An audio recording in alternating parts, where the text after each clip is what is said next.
All right, welcome back, everybody. Happy 4th of July. We're back to this audio series. Today, we're going to talk about reverb and delay, mystifying effects.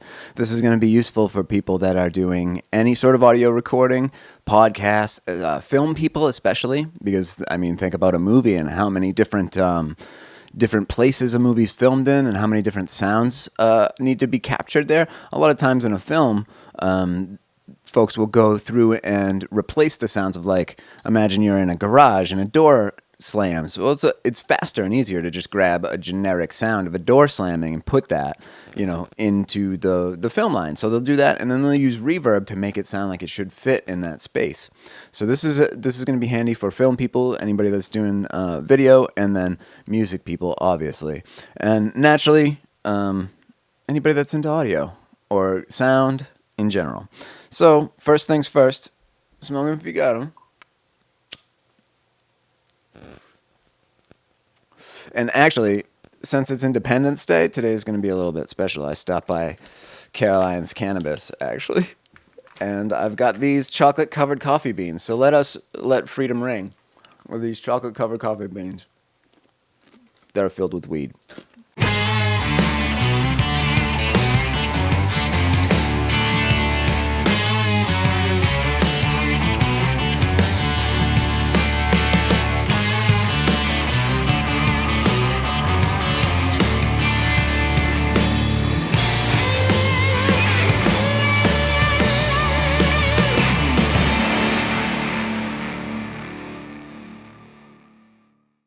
Perfect. This being done, let's go on to reverb, shall we?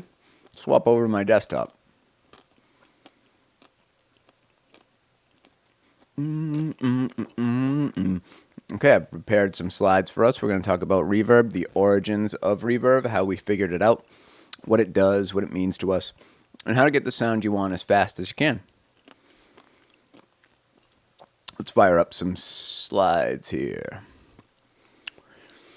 All right. Reverberation and delay.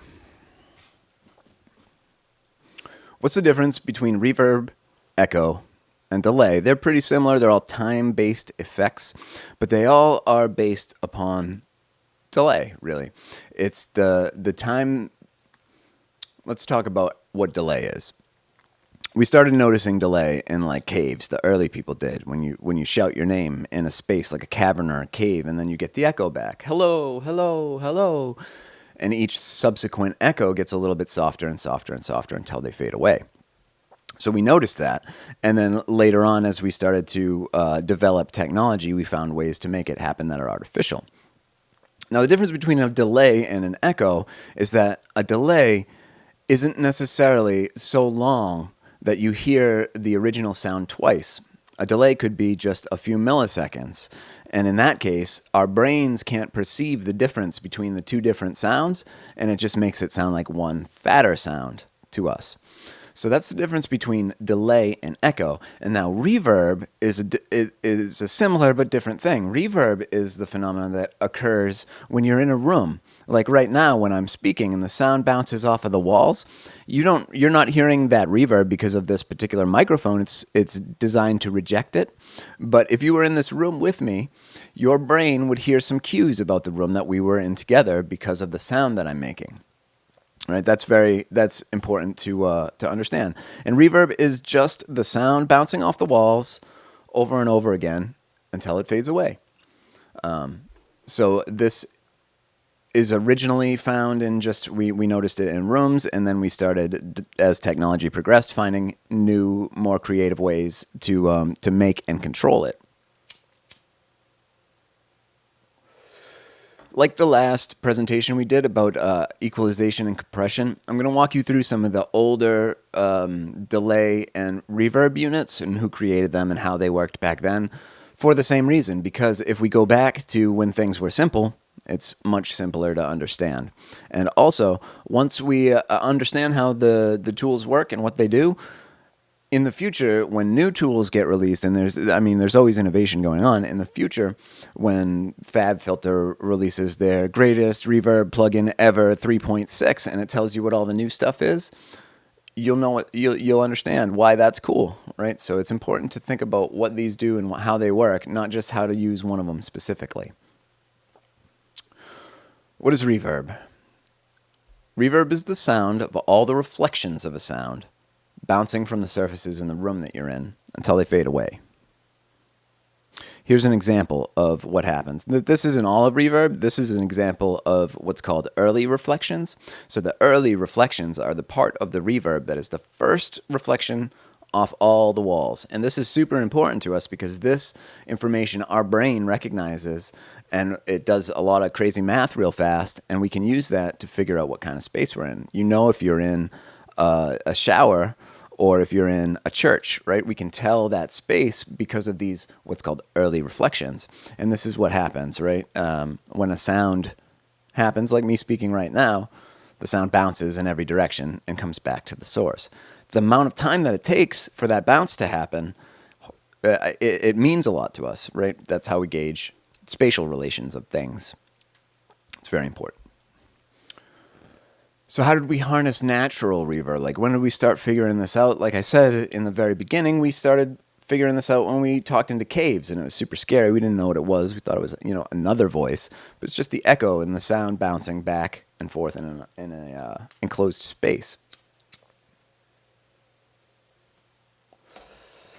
So early on, people started manipulating that for amphitheaters because they didn't have tubes and stuff to make their voices louder, and they needed to do the same types of stuff we do. They had political things going on, and they had entertainment type things going on. They were doing bullfights and all sorts of crazy stuff. So they were designing their amphitheaters with those natural characteristics in mind so that they would amplify the sound. And it worked, and it was very brilliant. Now we have what's called archaeoacoustics. So this is an actual science, and it's the science of looking at those old buildings like the Colosseum and the old amphitheaters in Greece and Rome and trying to understand why they designed them the way they did, because if we can understand why they made them the way they made them, we can understand what they were doing there or what they intended to do there, and that helps us learn about civilization and the early people before us. Which is pretty crazy. So archaeoacoustics is the study of archaeology by way of looking at the acoustic properties of ancient structures. So Stonehenge, there's people out there doing tests trying to figure out, was that a sound-related thing? They don't really know yet, but there are some that were clearly and obviously designed for sound, with sound in mind. By studying the properties of these ancient buildings, we develop theories about what the people that used them were doing there. That just makes sense, right? So here's an example of one of the open-air amphitheaters in, I think this is in Athens, maybe? I'm not really sure. It's called Epidaurus. But this one in particular is a marvel because the people in the back row of this particular theater reported that they were able to hear the speech on the stage clearly, which wasn't the case in all the other amphitheaters, even the ones that were designed in the same way, and nobody could figure out why for a long, long, long time. So all the hustle and the bustle and the background noise of the crowd in all the seats in front of people would muddy up and make it so that the source signal, the person speaking from the stage, was unintelligible. Not in this place. This was built to house 14,000 people. That's a lot of people. And only recently, like in the year 2010, I think, around like in the last couple decades, we learned that this is special because of the material that they had used to make the seats.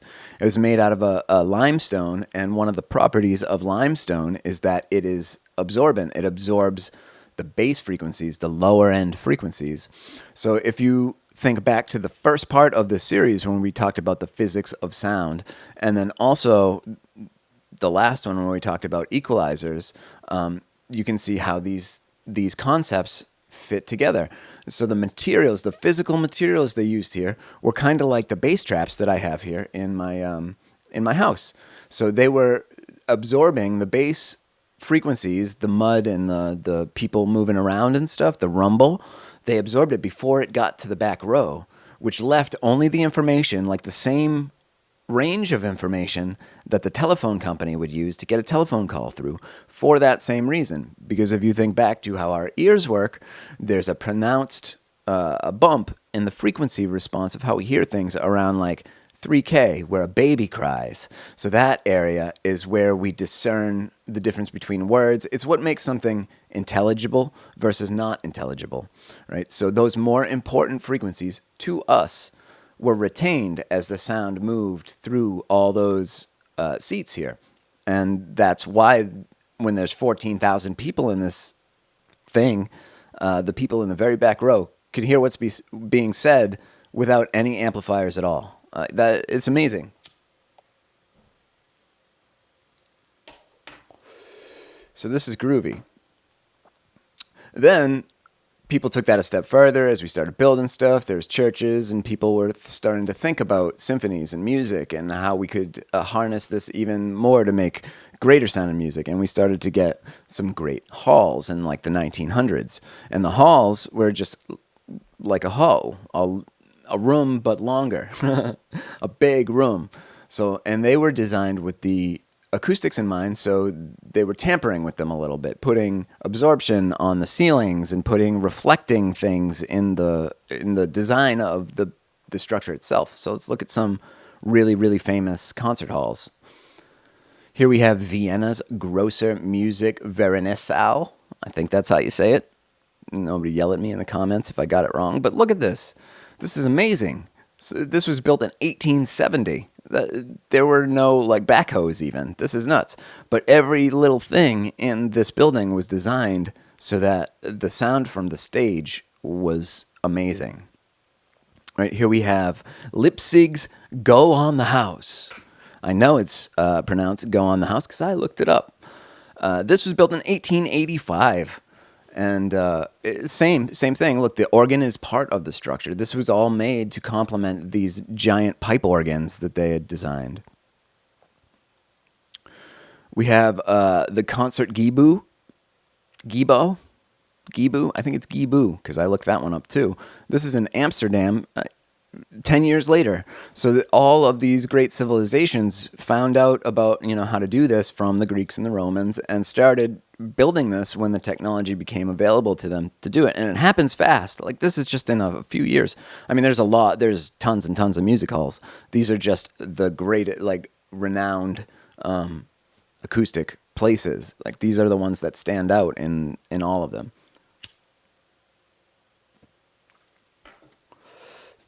Finally, here we have Symphony Hall in Boston in 1900. So we have one of these spaces right here in our own state. I don't know if I've ever even been in Symphony Hall. That's just wrong. So after everything's safe and cool again, this has to go on the list. You got to go see what Symphony Hall sounds like because people come from all over the world just to hear a piece of music in this room. That's amazing. I'm looking at the comments here. Let's just throw Lisa's comment up. She's saying Epidaurus was the name of a small city, actually. So that is not the name of the amphitheater. Maybe it's the city that the amphitheater is in. Could be. But that's interesting. Now we get, people loved the concert halls so much so that pieces of music are written for a particular hall, right? If you listen to classical music, a composer chooses the hall that they play the music in based on its characteristics so that it fits the piece that they're doing. It's that important. The room itself, the hall itself, becomes an instrument that's played by the conductor in choosing his or her music. And that's very important. So now it took us until maybe the 1940s and 50s to start playing with that on our own outside those giant purpose-built buildings because people were starting to play with audio. We got compressors. We had the broadcast industry booming. We had a bunch of microphones. Companies like Neumann were pioneering there. We had RCA. We had Universal Audio. Like all of them around the same time are all taking all the broadcast stuff and turning it into music stuff. And then we get chambers. So chambers are basically just small spaces that are enclosed, and engineers would take a microphone and put a microphone in the chamber and record the sound of whatever it was that they would play back with a loudspeaker. So engineer would take either a whole song, let's just say it's a whole song to make it easy, would take the whole song and play it just through a loudspeaker in a little room. And then they would put a ribbon microphone in that room and record the sound that played back. Then they would take that recording and just mix it in a little bit until you could hear the sound that the room made in the original source sound, and then they could control it. That's called a chamber reverb. And the only way to change the characteristics of the chamber is to change the characteristics of the chamber. You'd have to either put something in it or make a different one that had different room dimensions or something like that. But there were some very famous chambers that were created, and we'll talk about them.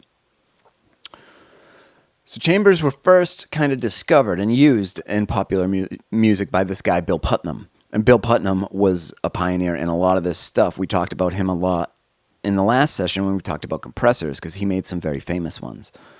So Bill Putnam's the guy that founded Universal Audio. They're still around today, and they make plug-in versions of all this famous hardware, and they still make hardware too. Yep, that Bill Putnam, the same Bill Putnam we talked about last week. He's the guy that created this. This is the first graphic equalizer that was commercially available, right? He made that. He made this. This is the LA2A, the iconic compressor. And he also made this.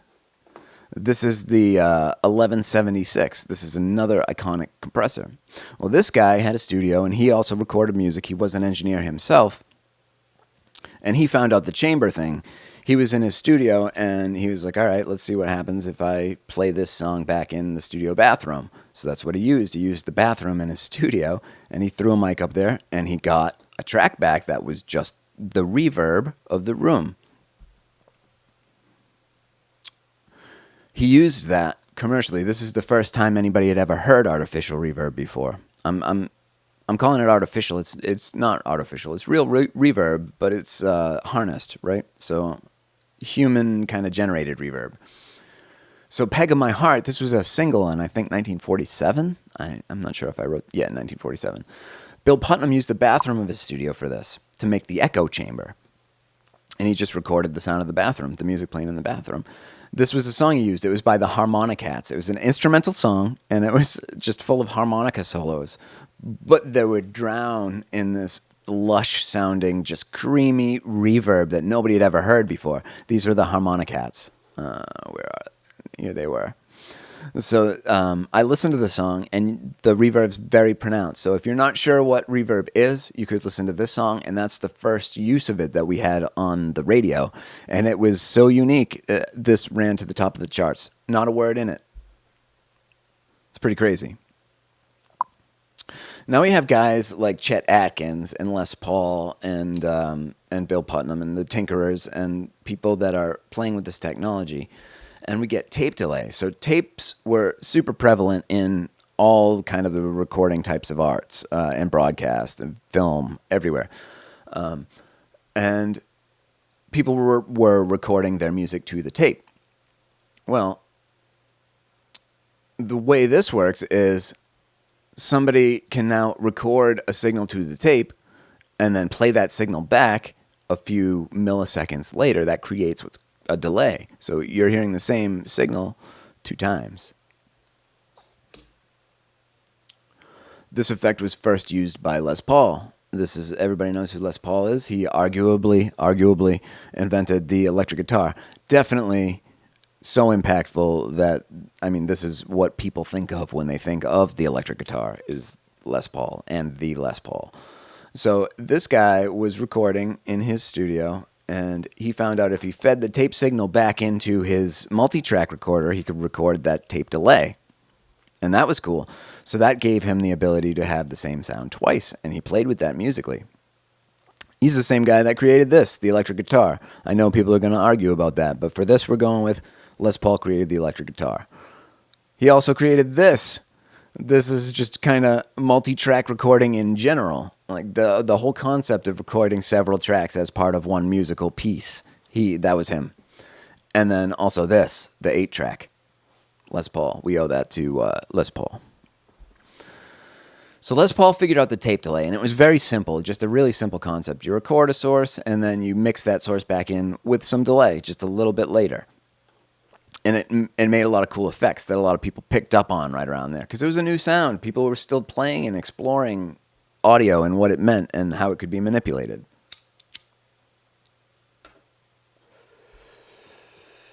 Now we get Sunset Sound. This is a recording studio.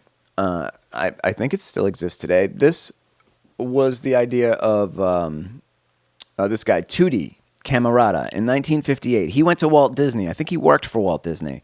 And he said, Walt, you need a studio to record the scores for these cartoons you're making. And Walt Disney, he thought about it, and he was like, nah, I don't. That's not really my thing. That's not my business. I'm not into audio. I make cartoons and rides and stuff. So he was like, it's a good idea. I do need a studio. If you want to build it, that's great. We'll use it. I'd rather be a client than an owner of the studio. So that's what Tutti did. He went and made this studio, Sunset Sound. He exclusively worked with Walt Disney for the first few years that he was open. And only like, I think it was 3 or 4 years later did he start opening up to others. And some of those others are pretty notable. So in Sunset Sound, they built an echo chamber, purpose-built based on what Bill Putnam had done on the Harmonica Cats records. So they were like, chambers are cool. Let's build a chamber as part of the studio, and we'll use that in our recordings. So this is what that chamber looked like. It's just a chamber. It's just a room, and they put a loudspeaker in it, and they record the signal. That is it. So, first you hear Sunset Sound's echo chambers. They're the reverb that you hear in Bambi and Mary Poppins and 101 Dalmatians and all that stuff from the 70s. I think it was 70s those came out. And then after those movies, he opened up his doors to the public and recorded The Doors, which, if you think about reverb, Jim Morrison is drowned in reverb. That's Sunset Sound. The Rolling Stones and Joni Mitchell record here. They're too numerous to note, but think about The Doors specifically in that sound of that just drippy, drowny, wet, reverb, echoey sound. That's Sunset Sound. 1958. Now we get Abbey Road Studios. This is the big dog in London. This is, the Beatles. Everybody knows the Abbey Road Studios from the Beatles. They had the world's best mics. They had the world's best gear. They had the world's best engineers. And they had the world's best acts. They built 3 specific reverb chambers, all with different characteristics. And their whole purpose in life was just to play a source, right? They play the source back with the loudspeaker. And then they record that and mix it back in with the song. And up till now, we're talking about doing it with a whole song just to give the whole song a kind of ambience, but they were playing with it at a track level. So they were sending just the vocal track into the chamber and then recording the reverb of just the vocal track and then mixing it in with the original source of the vocal track so it wasn't as prevalent, right? They could control how much of the chamber sound was in the mix at the end. Lisa says Bambi was in 1942. Bambi was in 1942, so maybe a Bambi sequel.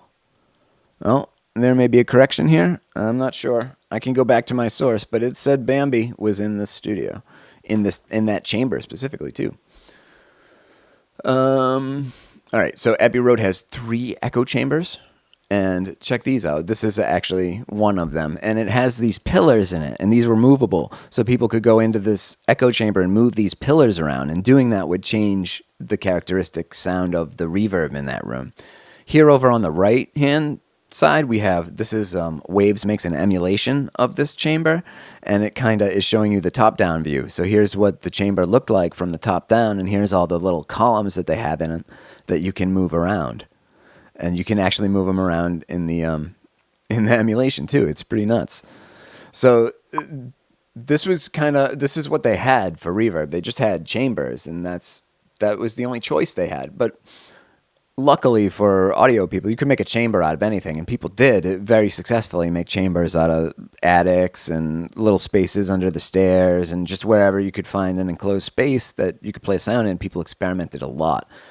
I mean, think about the 80s. So in Abbey Road, they have a little chamber that's under the stairs, and they have one on the roof.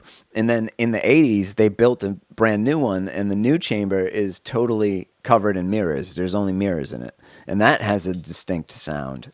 I didn't check what records specifically were recorded with the mirrors. But I'm pretty sure that this, yeah.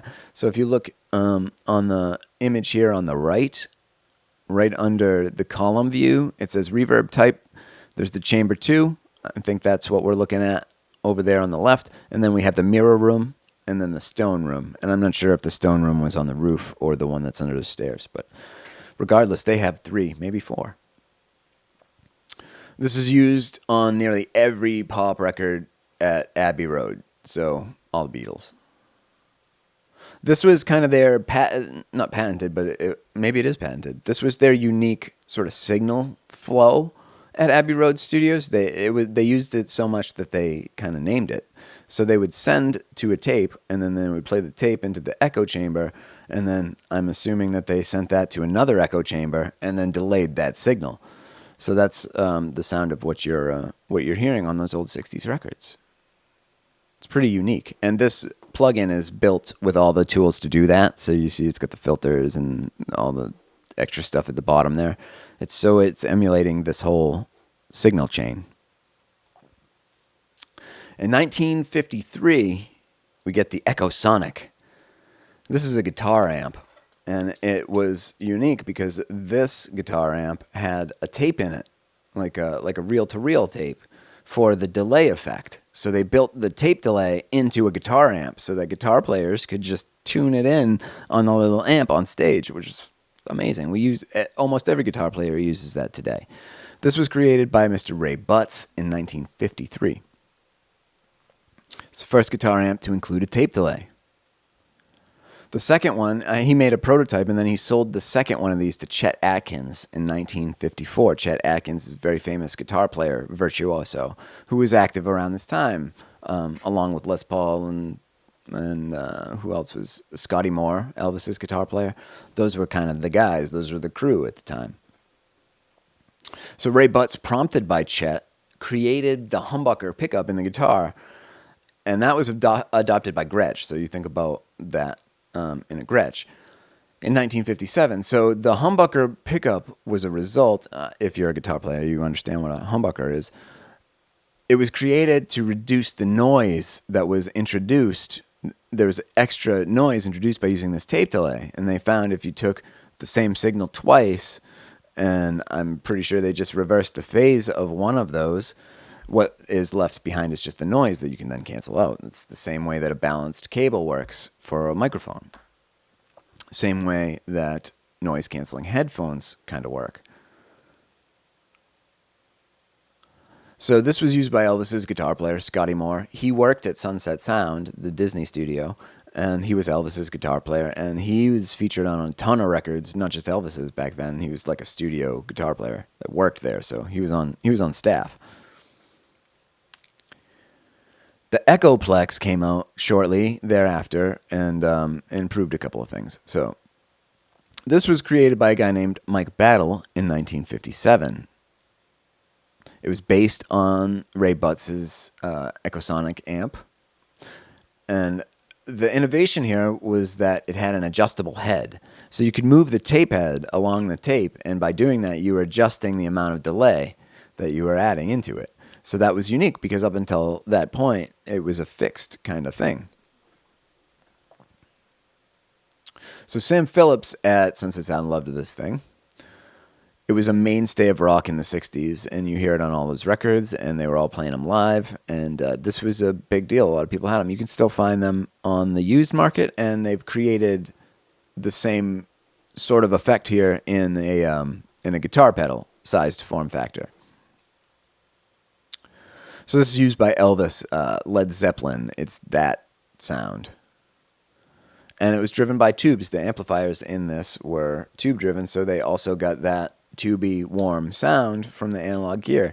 If you're into tubes and transistors and stuff, go back to the other couple series where we talked a lot about how tubes work and how transistors work and why they were used in all this gear. I think we talked about that in part 3.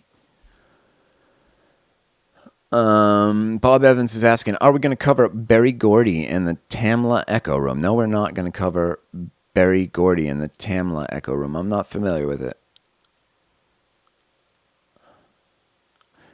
In 1973, a new player jumps in the ring, and we get the Rollin Space Echo, which was beloved. It's still around today.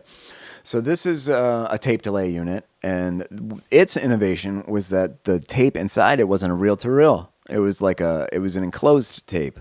So there were a couple benefits to that. One of them was that it could be much smaller because the other tapes had to be handled, so they had some room where people's fingers could touch. And here the tape didn't have to be that big because it was enclosed. It was designed by Echoplex Kakahashi. He's the guy that founded Roland. Roland makes a ton of live sound gear, drum stuff, all sorts of music, audio, live sound gear. This was based on the Echoplex and the Echosonic, obviously, and it was also known as the RE201. So you can still find these around on the used market too. So this included a loop of tape, and the other ones were reels. This had a capstan. A capstan's like the little rolly pin in a tape cassette that moved the tape around. So it didn't have the two wheels that moved, it just had a little rolly pin.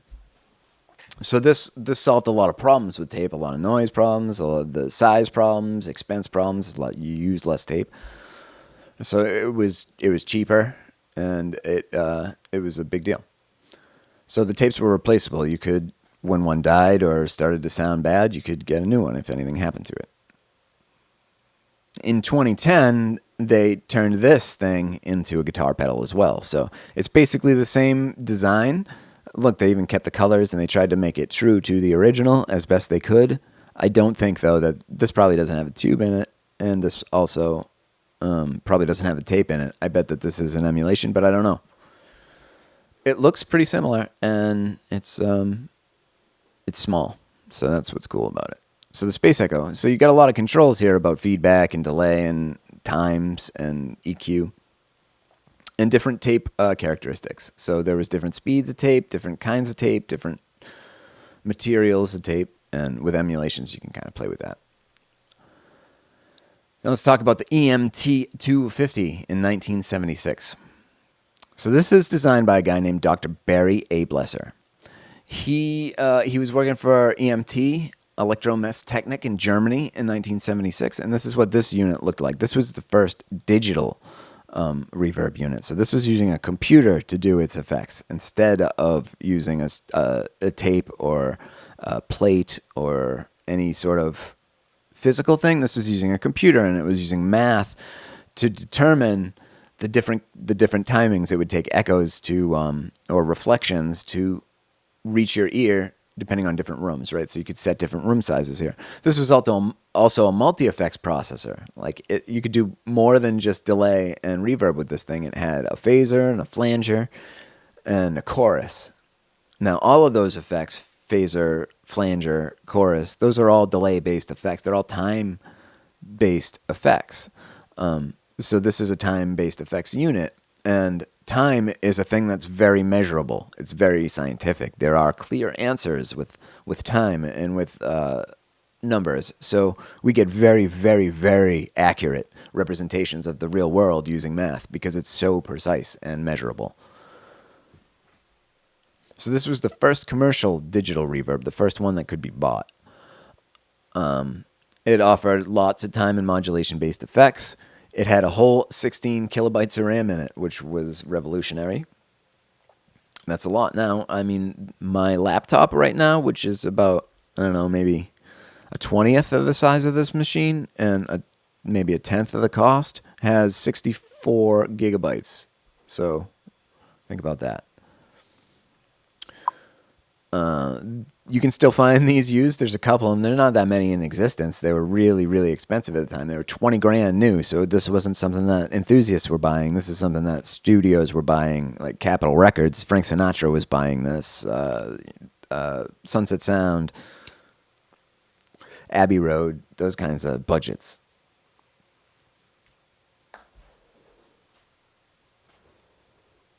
Then in 1979, a few years later, this juggernaut jumps onto the scene. Lexicon, you might have heard of them if you've done audio stuff. Lexicon's a really big name in reverb because they did something that was super important for all of us. They made the same technology cheap, and they were able to do that well, look at this thing. It was split into two pieces. So on the right hand side here, the image, it was a rack mountable computer. Really, there was an 8088 computer in here, and that did all the math to replicate these spaces. And then there was a cable that had this little control unit, so the mixing engineer could put this thing on his desk and not have to fiddle with knobs somewhere or get behind the unit or anything like that. He could put this right on the desk, like where I have the controls for my monitor and my transport and stuff. So this thing was really cool, and it was like half the price of the other one before it, and it had a very unique sound at the time. This is credited as the godfather of digital reverb. So if you think about reverb, or if you go to Guitar Center and you're going to buy a unit, that Lexicon is one of the names you probably hear in a salesy kind of way. They made a really big impact. This was designed by a nuclear physicist. His name was Dr. David Griesinger. Sorry, Dr. Dave, if I'm destroying that. But this guy knew math, basically. He was a nuclear physicist, and he figured out all the timings and how to adjust to them with these sliders. So he was the first to produce commercial available digital reverb units, which isn't really true. The one before it was commercially available. This is the first one that was kind of mass available to us. It was still super expensive. It was like $7 or $8 grand, but $7 or $8 grand is something that enabled a lot more people to get. This was designed with an 8080 microprocessor. So I've been into computers since I was a little kid, so I remember these things, but you might not. If you'll remember in the 90s when the Pentium came out and they started calling it like the Pentium 4, the Pentium 5, I don't remember what they did with the Pentium name, but when the Pentium came out, it changed the naming kind of standards for the Intel chips. Before that, they were going by their sort of architecture. You might have a 486 computer as opposed to a Pentium computer. So there was the 486, and before that there was the 386, and before that there was the 286, and before that there was the 8080. Well, there was an 8086, I think, too. But anyway, it was back that far. So this was actually buying one of those computers, kind of. You didn't have the other controls. You didn't have Hangman or Snake or any games. You just had the ability to do the math that was necessary to do this reverb. It was a Waltham-based company. Now Lexicon's owned by Harman, and they are a subsidiary of Samsung. So they do like car stereo stuff now, and they do, I think, a lot of innovation in that space, trying to make car reverb work with different speaker placements and stuff, kind of like Bose does. So they've always been into reverb. You can hear this on everything. It's Prince, Jeff Beck, Jet, Marley, U2, Clapton, Luther Vandross, Peter Gabriel. It was the sound of reverb all through the 80s and 90s, and still today people use this. Let's talk about the Edge for a second.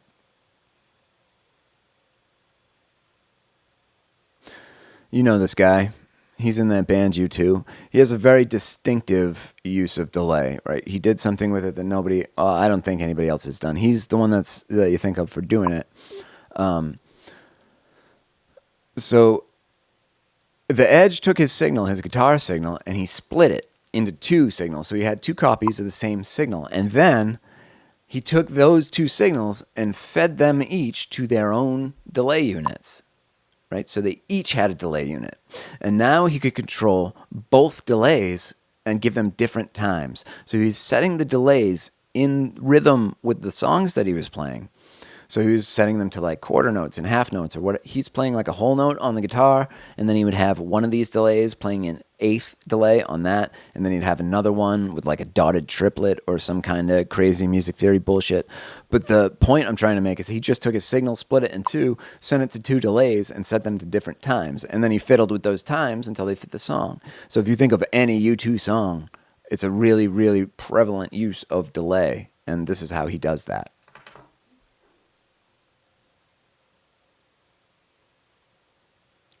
Now this is a different type of reverb. This is called Convolution Reverb.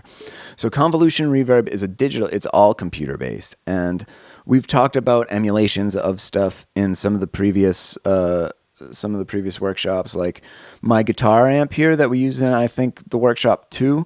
This works by taking a sonic picture. I can take a microphone and record an amplifier like a guitar amp, and it takes a picture of that guitar amp, like the characteristics of it, and saves it to what's called like an impulse response. And now I can feed that impulse response into something like this, and it will replicate the characteristics. Now I'm talking about my guitar effects processor, which doesn't work in quite the same way, but it's very, very similar. Now, these impulse responses were collected from a lot of those famous spaces that we talked about, like Symphony Hall and the old open amphitheaters, and some weird ones, like people will take an impulse response of a plane or a train or a cave or just anything that's weird, a microwave. And then you can feed it into this computer, and it would add all the necessary reflections to make it sound like you were really in that real space, which was nuts. So it came with a CD that was full of those impulse responses and a memory card, so you could save like your presets and stuff, and you could set this to real halls, and it would replicate the sound of those real halls. So this is a big deal. It says on it sampling reverb, so you would like sample a room, and then you could apply the characteristics of that room to your music. This was the first one that people could buy. It takes an impulse response and then applies that to the sound of another source, and it was able to operate in real time. So you could put this on your microphone and monitor the sound of yourself in Carnegie Hall in your headphones while you were speaking, which is crazy. So this has been used. There are like nonprofits that go around and try to collect the impulses of famous halls and concert places, theaters and stuff. So if anything ever happens to them, historically, we have the record and the impulse of what they sounded like, so that in the future, the acoustic, what were they? Let's go back and see. I don't want to say it wrong. These guys, archaeoacoustics people, can listen to those impulses and see what we did or see what our forefathers did. Now we have here, these are modern digital delays. So these are like the plug-in delays that you're going to see in your digital audio workstation. And they're all kind of the same, but they're set up differently. So let's look at this one here at the top. This is called Echo Boy. Let me go back to play here. This is called Echo Boy. It's kind of an industry standard for delay. So Echo Boy, there's a few controls over here. It allows you to mix the dry signal and the wet signal. So how much of the original source sound you're listening to versus how much of the delay sound you're listening to. It lets you set the time, and you can do that in concert with the song, in the rhythm of the song. So if you're recording into a DAW, you probably have played at a certain tempo, beats per minute. Well, this will help you cut your delays so that they fall within divisions, I guess, of that tempo. So it'll split your delays into quarter notes and eighth notes and 16th notes and whatever you want it to be. But you can also turn that off, and you can set it by milliseconds if you want to have, fine control. And it allows you to adjust the feedback. So in the old days with the tape delay that Les Paul was playing with, he found out if you sent the signal to the tape delay and then you fed the tape delay signal back into the send, it would feed back and make delay, delay, delay, delay, delay. Right? So this is how much of that goes on. Les would control it with the send and delays on his mixer. We can control it with this one feedback knob. Then we have what's under that is just EQ, and then there's some other time-related functions here, and we can set what kind of echo it is, if there's one or two, or if it's stereo or bouncing between the speakers, that kind of stuff. And then over on the right, there's a saturator. So this allows it to replicate all sorts of different types of delays. Like if you wanted it to sound like a tape, we can mix some of the tape sound in. Or if you wanted it to sound like just a cave, we can mix some of that in. Or the earliest use of delay was the telephone. Of course it was. You would play a signal into the phone line and then send that through the wire all the way across the country and back.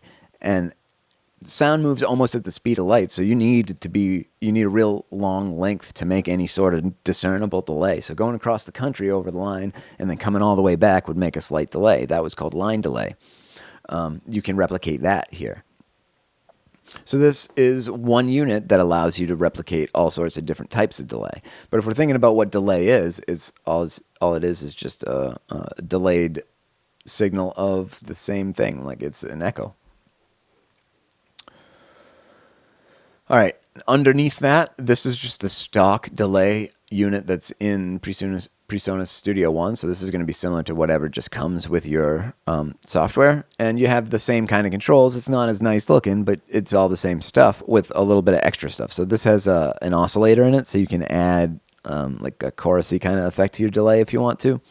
The one above it does too. It just makes it a little easier to use because it's tucked in that little style, and you don't have to mess with it that much.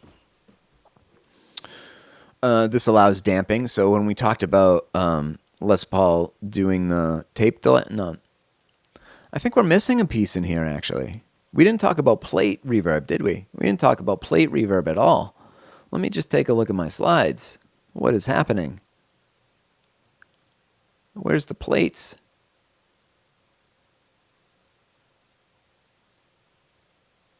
Oh my. Well, look at this giant omission. Don't worry, we're going to talk about plates. Let's finish this up and then we'll talk about plates for a minute.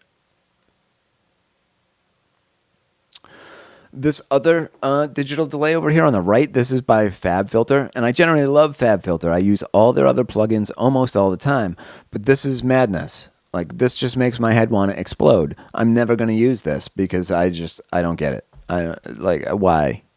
Why does it look like that? I don't like it. So that you can get the same sound with any of these is what I'm trying to tell you. But you use the one that you can get the sound you want fastest with, right? Use the one that makes you most creative. For me, that's Echo Boy. There's no contest. But use what you have because you can get the same result with anything. Now let's derail a little bit and talk about plate reverb. We talked about Bill Putnam. I'm going to just switch over to me so you don't have to look at this. And then I'm going to remind myself when we come back from the break to go back to my desktop. So let's just switch to me for a second and talk about plates for just a sec.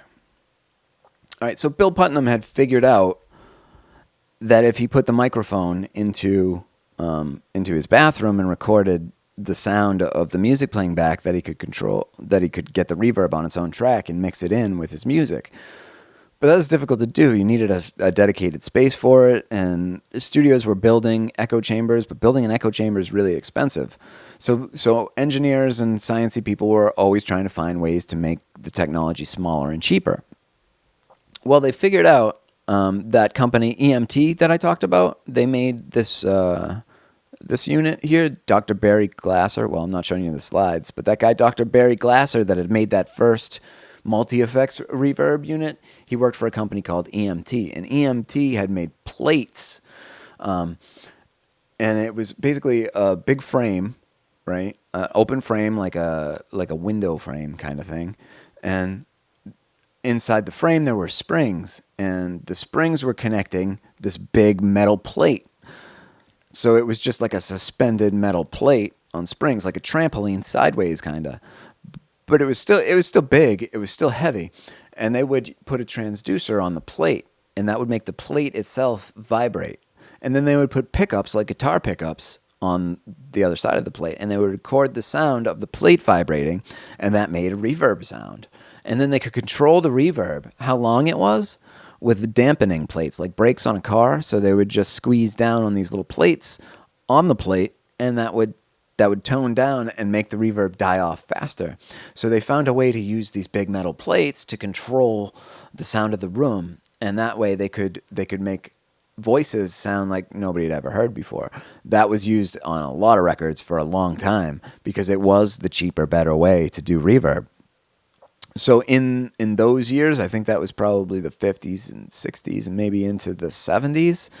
In those years, they were using a mix of both plate reverb and chamber reverb, and they were also using a thing called spring reverb, which works similarly to the plates.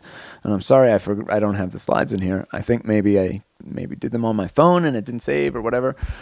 But spring reverb's a part of this too, and it was going into guitar amps because it was small, right? They were making the springs vibrate and recording that in a similar way to the plates, so they could put it in guitar amps, and that's that surfer sounded, the twangy, springy sounding thing. That's a physical springs moving around, and then mixing that sound back in with the original source sound. So they had springs available to them that were basically in guitar players' guitar amps already, so engineers weren't really messing with the springs. The guitar player, that was just part of the tone that was getting recorded, was the spring verb on the guitars. And then they had plates available to them. If you had the budget to go to a big studio like Abbey Road, you could use the plate reverb, or like Frank Sinatra's Capitol Records, they had plates there. That's Frank Sinatra's reverb sound, is plate reverb. They didn't have the same options we have today. They didn't have all the options we have today. Digital delay wasn't a thing for them. So if you asked Frank Sinatra what the right reverb for his vocal track was, it was going to be plate, because at the time that was the best thing, or chamber, right? A specific chamber though. So the chamber could work, but it was expensive to use and just inconvenient because you'd have to fly somewhere to use their chamber. But the plate, well, I guess you had to fly somewhere to get the plate, but there were more plates around than chambers. Also, in the plate reverbs, they could change the plates to different materials, which gave them a different sound. So if we want to take a look at, I'm going to swap back over to my desktop, and ooh, no, I can't. Yeah, maybe I can. Let's swap back over to my desktop for a second. I just want to show you an example of the plates, what they looked like. Desktop. Here we go. Boom.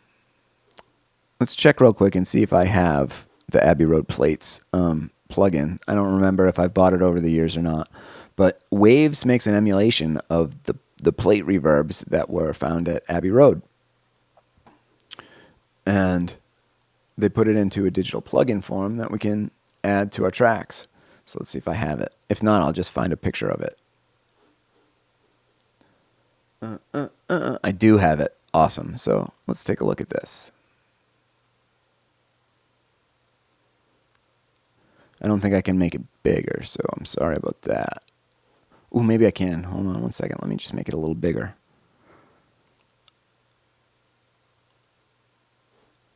And then. Hopefully that works. Anyway, you'll be able to see it. Okay, cool. So here's what the plate looked like. See, it was just a frame, and then this tan thing in here is the plate, and then you have the dampers on it and the pickups. So you would drive a sound into a thing that would vibrate this plate, and then it would record the sound of the plate, and they would add what is called a pre-delay to the signal. So this became important to them because what was happening is you send the reverb through the plate, and the plate comes out the other end, and the reverb starts kind of at the same time as the original sound, and that is not always what you want. It can make things sound really muddy. It can make the original sound get lost in the sound of the tail of the reverb. So the engineers put what's called a pre-delay on these things, so you could adjust with a little delay the amount of time to the onset of the reverb from the original source. So you could play through and then set this pre-delay up to 250 milliseconds, which isn't super long. And, this went up to 500 milliseconds, so I take it back. And then you could kind of simulate, using the pre-delay, how big the room sounded, because you could adjust how far away it sounded like the sound was coming, right? If you're in a big room, it takes longer for the sound to come back to you than if you're in a small room, and your brain just interprets that whether you like it or not. So by adding a little bit of pre-delay to the sound of this plate reverb, it made the effect, it made the sound like it's a little bit farther away, which is useful for us when we're starting to experiment like the Beatles and those guys were with lots and lots of tracks and making big symphonic productions like Brian Wilson. Well, if you're going to put a lot of tracks, all those tracks need to fit together in a way that sounds musical. And when you record them all in different studios at different times with different people and different instruments, they don't all sound like they fit together. So they were using reverbs to fit them all together. This is what the plates look like. And here we can select different materials of the plates. So as I change this, you can see the color of the plate changes a little bit. And the lights on it too. So these are probably tubes over here on the light that were amplifier circuitry, I'd guess. I can't be sure. But these are the plates at Abbey Road. So we talked a little bit about natural kind of echo in caverns. You know, it's just the sound bouncing off of the rock wall and coming back to you. Then somebody took that and figured out you could record that in a bathroom and get a different sound and mix that in with your source. And then we got the Harmonicats record in the 40s. Bill Putnam did that. People took that. Les Paul figured out the tape delay thing, and people started messing with both of these things because they kind of give the same sort of effect. You can get the same kind of spatial result with either a reverb or a delay. The difference is the delay doesn't have the tail at the end of it, which you may want in your production, you may not want in your production. Either way, a delay or a reverb gives your mix or your sound a space. That's what we're trying to manipulate. So here's just a bibliography, which will be more relevant at the end of this whole production. I'll release the slides, and this is just where I got all the information from. So let's take a break for about 15. We're going to come back, fire up Studio One, and listen to what these sound like, and just talk more about the different reverbs. But now, hopefully, you kind of can see how it came about. In the early days, this was not much to talk about, right? You recorded onto a tape and then played the tape back. That was your delay. There wasn't a whole lot to configure there. If you wanted a longer delay, you had to physically move the tape head. Now it gets crazy, but if you think about it, now it's tools. Just think about what they had back then. It makes things much easier to just comprehend how they work. And then you can see all the other buttons and knobs and crazy shit on the interface as what they are, which is just extra features and fluff. Right? There's only a few controls to either a reverb or a delay that really, really matter. And we're going to talk about those a little bit more after the break. So, all right, we're back. Okay, so we just went through some of the history of the early reverb and delay units, but let's talk a little bit more about kind of what reverb is and how it's useful to us. I'm gonna focus more on reverb first because I think it's the more complex topic to understand. So let's go into it even more.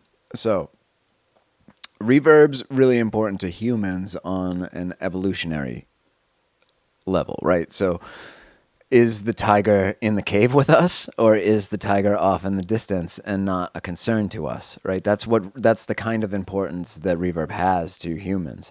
Is the baby crying right over there, or is the baby crying 45 feet away? How far do I have to run? Can I run? Do I need to get a weapon? Those are the sorts of decisions that reverb informs to us on a very fundamental level.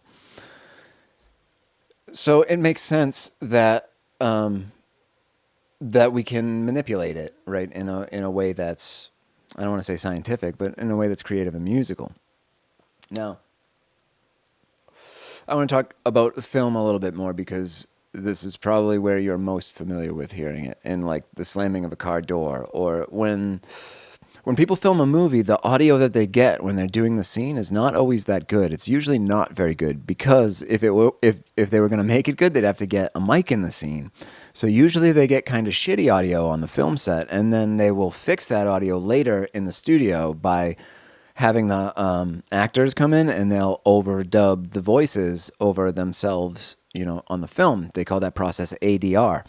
Now, if you were just to come into a studio and record your voice here, the way that I'm talking to you now with the radio announcer voice, bone dry with no reverb at all, it would sound really out of place in that movie, especially if you were talking in a building that was like, I don't know, had tiles on the floor, right? Because all that goes into the sound of reverb. Now, reverb itself is just the reflection of the sound in a room, and it is affected by what's in the room. So there are surfaces in the room, there are people in the room. Our own bodies are filled with water, and that water absorbs low frequencies. So the more people that fill a room, the response of the room changes, the reverb of the room changes, the delay the tails of the reverb, they fade away faster when there's more stuff absorbing them. So we can tell kind of the difference between a tile-lined room and a wood room and an old church. We can just hear it. We know what that sounds like. It's really important in film because when there's mismatches, and there often are, you need to go in artificially and fix them to make the whole thing gel and sound the same. Now, if we're talking about music and musicians, reverb is very important because when we come into the studio, we record things really close up. We're trying to avoid recording the sound of the room we're in because most of the time the room that we're in doesn't sound very good. They're small and they're square, and that doesn't sound good. So we mic our instruments really, really close to try and avoid capturing the reflections off the walls. Now, when we record them, they sound really, really bone dry. That doesn't sound natural to humans because when you play back something very bone dry, we're not used to hearing that, right? We hear stuff bouncing off the walls.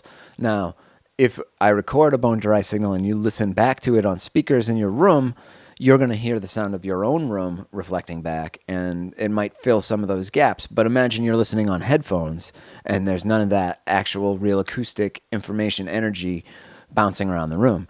Now you're just going to hear me talking into a microphone really closely with no reflections of any kind, which is not...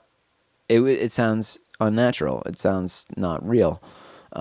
So in music, we take all the different elements of the music that are oftentimes recorded in different rooms, in different studios, in different places, and we can give them a sameness. We can give them a thread that makes it sound like they were all played together in the same space.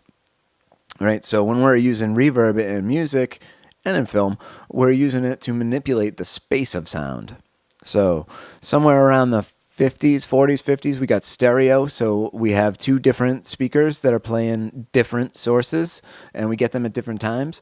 We have a lot of sonic space between these speakers, and we can make music that's only coming out of two speakers sound really big by hacking our brain's response to the reverb that we're hearing back. So that's what all these tools that add reverb to sound are doing, is just adding reflections of sound to make your brain feel like it's in a bigger space, right? And reverb's really confusing, especially for new people. I know because I was confused about it for lots and lots of years, and I read lots of forums, like the Gear Sluts forums and stuff like that, and it's always the same questions. Every 3 months, a new crew of people start getting into audio, and it's always the same. How does a compressor work? How does reverb work? Why do my mixes sound muddy? Why doesn't it sound as good as I think it should sound? I just spent so much money, and I've spent so much time on this, and I still get shitty results. Why? This is why.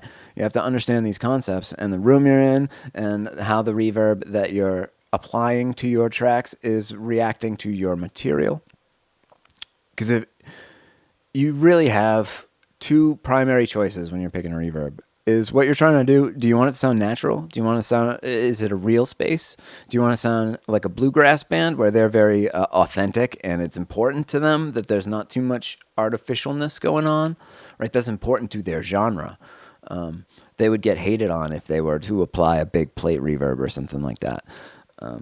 You have to think about that in your reverb because we have reverbs that sound amazingly natural. So that would be maybe one that you'd choose for a bluegrass band because you don't want them to have no reverb because no reverb sounds unnatural itself. They have to have some reverb to sound like they were in a great room. And lots of us don't have access to great rooms, but we have access to really, really, really great computers, especially in comparison to the ones that I was talking about in some of that earlier gear. Like it's not even like our pocket calculators are way more, it's stupid. Right? So we can emulate any space on the planet with stunning accuracy. Cheaply. We just have to think about what we're doing. So there's a bunch of different types of reverb. Let's think about what your source material is. Are we recording a rock song? If we're recording a rock song, let's think about the sound of a snare drum. Because snare drums really stand out. They pop in rock songs and pop songs. Snare drums are usually heavily compressed so that they sound fat and punchy and big and so that they stand out. And then snare drums also usually have some kind of a long reverb on them so that the time between the snare drop hits is filled with that little remainder, that little tail that sounds so nice. It's ear candy. We love it. Humans love it. It's the glitter and the sparkle that we put on a song is the reverb. That's the stuff our ear just fucking loves.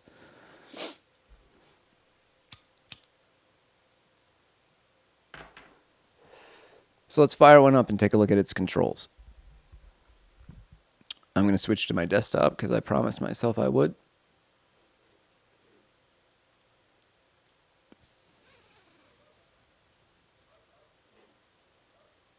Here we go.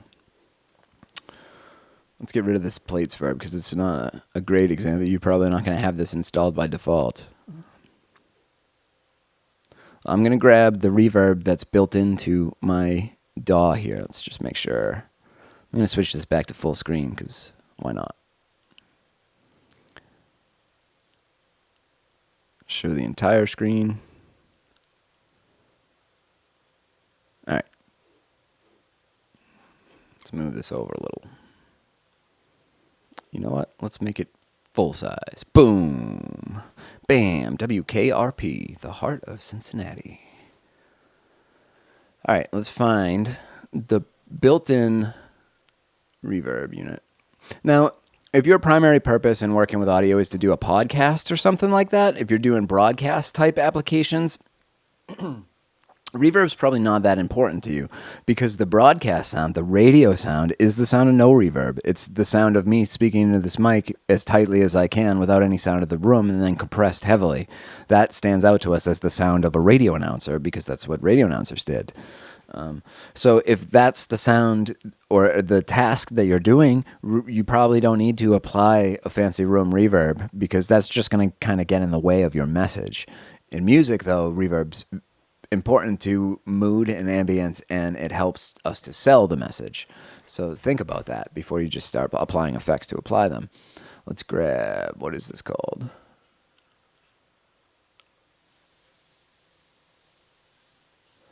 I think it's called Room Verb.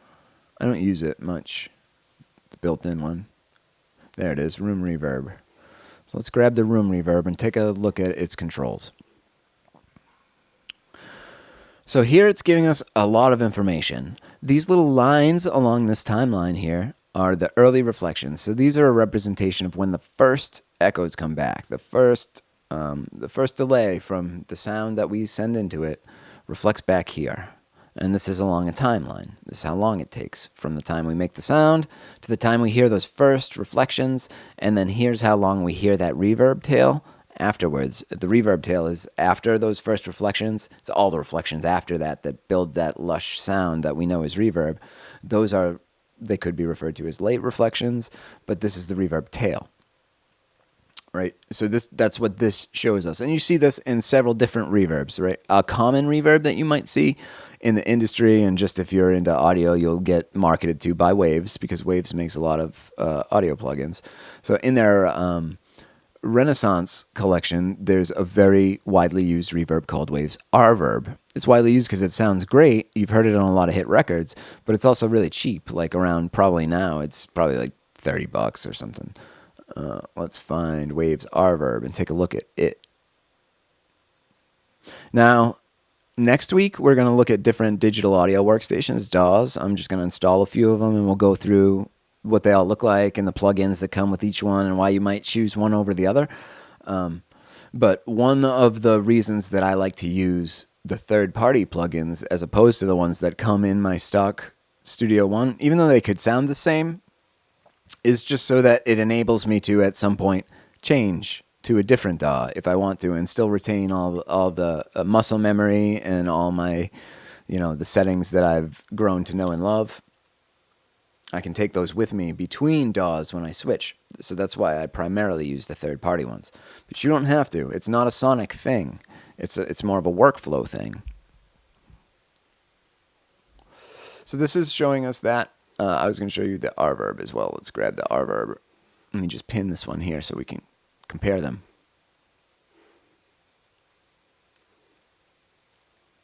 Can I do this? No. It's not going to let me do that. All right, cool.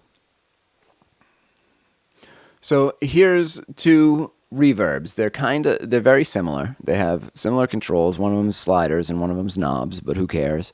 They're showing you the same sort of scale and information here. So this one's showing you we have it set to a hall type reverb, so it's a really long room. A hall is just a room that's really long, right? And it shows you these lines here. These lines are representing the reflections, the first early ones and then the next ones after that, right? We're seeing the same thing over here. Then we have some controls. We have a pre-delay. So this is useful and was implemented by the early guys to keep the reverb signal just away a little bit from the source signal, just to help with intelligibility of words and stuff like that, because you don't want the reverb to start at the same time that the voice is still going, especially between phrases and stuff. It just makes things sound muddy and it makes the message less clear. You always want the message to be the most clear. If you're doing a film, the message might be that something is really far away. So to make that message clear, you might make a really long reverb, right? So make sure that your reverb and your thought around the reverb relates to the message you're trying to send with whatever it is you're doing. So we have the pre-delay here that allows us to change the amount of time, right, as I move it. This whole situation starts right from the source time. And you can use this to make the sound change, like it's farther away in a cathedral. Like the walls are really far from you, but there are still walls. So that's what pre-delay allows us to do. Then we can control the length of the reverb tail, which is how long it goes before it fades away. We have similar controls over here. The first two controls are pre-delay, right? So this one's working a little bit differently. You can say it leaves the reflections here where they were, and it's only moving the tail. It's only delaying the the reverb tail. This one over here, when I move the pre-delay, it moves the reflections too. It's just a difference I never noticed before. The time here, this is the length of time that our reverb tail is going to go before it fades away. That's the same as the length over here. So they're the same controls. They work the same way. It's the same thing. That's kind of the point I'm trying to make. The size over here is controlling the size of our room. If we have a really small room, we hear those early reflections really fast. They're all really close together. If we have a really big room, the reflections stretch out and we hear them farther apart because it takes a longer time for them to bounce around the walls. It makes perfect sense. Diffusion we have here, this is a control that's going to let us, it's like, turning this up is like putting felt seats in a room. Or, well, diffusion is how the absorption is really the felt seats. Diffusion is how much stuff is reflecting off the wall. What's the surface like? Is it flat and smooth? Are we getting a single flat reflection back? Or is it like a concrete surface that's got lots of nooks and valleys? Or is it like a bookcase? Does it reflect things in a diffuse way? We can control that with diffusion. Over here, we're calling that, what do we call that? Reflexivity. So it's the same thing, but they're just calling it different stuff. And then we have decay, and decay is time-based thing, how long it takes the sound to fade out. It's like dampening-ish. So over here we have dampening. Dampening is just kind of turning it down. On the waves one here, this is cool, and I learned this from Michael White's series. He has a series on YouTube. You can control how loud the early reflections are, which is kind of cool because this is how he sets up a reverb initially. So he would leave everything at default. Let's see, somewhere in here I can go back to default. Dun, dun, dun, dun, dun, dun. All right, I guess this is default. So by default, we have a plate reverb. The reverb type is up here. You can select all those different types, and it will change the characteristics. So as I cycle through these, you can see how the reflections change kind of based on the type of reverb we're using. It's trying to emulate how these different reverbs would sound. So let's just pick a regular room. This is just like the room you or I are in right now. So right now it's set up so we have the early reflections and they're not super loud, and then we have a really loud reverb tail. So with this one we could turn the reverb down a bit so we don't have that much of a tail. We just want a little bit of reverb, right?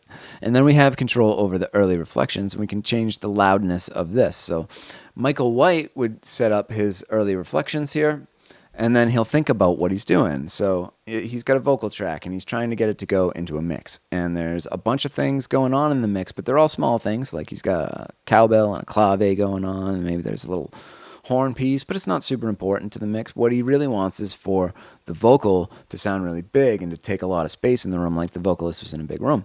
So he will start thinking about the size of that room. Right? What size room am I in? How long will it take the early reflections to come back to me? Right? That's going to inform how big within the speakers his sound's going to be. So if he wants it to be big, he might use a bigger size, right? See how it moves the reflections away?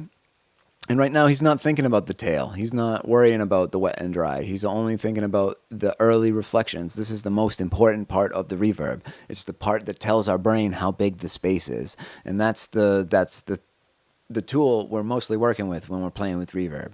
What kind of space do I want to put this in? If it's big, you're going to use a big size. Your reflections are going to come farther apart. Right? And let's hear what it sounds like. So I'm going to record my voice into one of these, and then let's just listen to the early reflections as I add them. I don't know what these tracks are, so I'm going to delete them. Let's add a new mono track. Let's arm that. Looks like I'm talking into it. Looks like I'm loud too. All right, here we go. Welcome to Luke's Fake Podcast. This is a podcast where we talk about nothing, but Luke uses his radio voice to dramatic effect. Okay. So what we have here is a little recording of me just doing that. There's not going to be any reverb on it. Let's listen to it back. I'm just going to set a loop here. Let me hit loop. Let me bring up my audio controls here and make sure I'm not going to blast you with it. I have it turned down a fair bit. Let's listen. Welcome to Luke's Fake Podcast. This is a podcast where we talk about nothing, but Luke uses his radio voice to dramatic effect. Well, that was kind of a bummer. I know that you heard it, but it didn't play here, so that I didn't like. So let me just take a little look here. Make sure I'm configured properly. I want to hear it back, too. I am configured properly. Change that. I don't think that has a difference. Why don't I hear this one? Let me pop open my mixer. Sorry, just give me 1 sec. I want to make sure I can hear what you hear. Otherwise, I might be talking smack. All right, so let's take a look at my mixer. Let's play this back real quick. Play. Luke's Fake Podcast. This is a podcast where we talk about nothing, but Luke uses his radio voice to dramatic effect. It's playing. Welcome to Luke's Fake Podcast. This is a podcast where we talk about nothing, but Luke uses his radio voice to dramatic effect. Well, that's super annoying. Let me just quit Studio One real quick. If it doesn't work, we'll move on.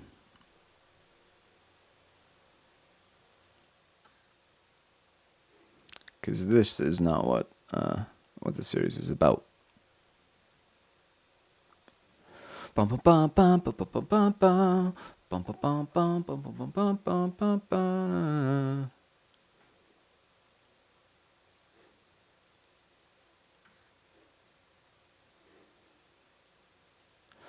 All right, this is a trailer for Luke's podcast that is not a real podcast. We're just using this as an example, and we're using radio voice to dramatic effect. Do I hear it? Do I hear it? Do I hear it? Want to hear it? All right, this is a trailer for Luke's podcast that is not a real podcast. We're just using this as an example, and we're using radio voice to dramatic effect. I see it, but I don't hear it. All right. Let's see what's going on here. How come I'm on the black and white camera? We don't want that. Here we go. All right, let's make it happen. We're back, ladies and gentlemen. We are back.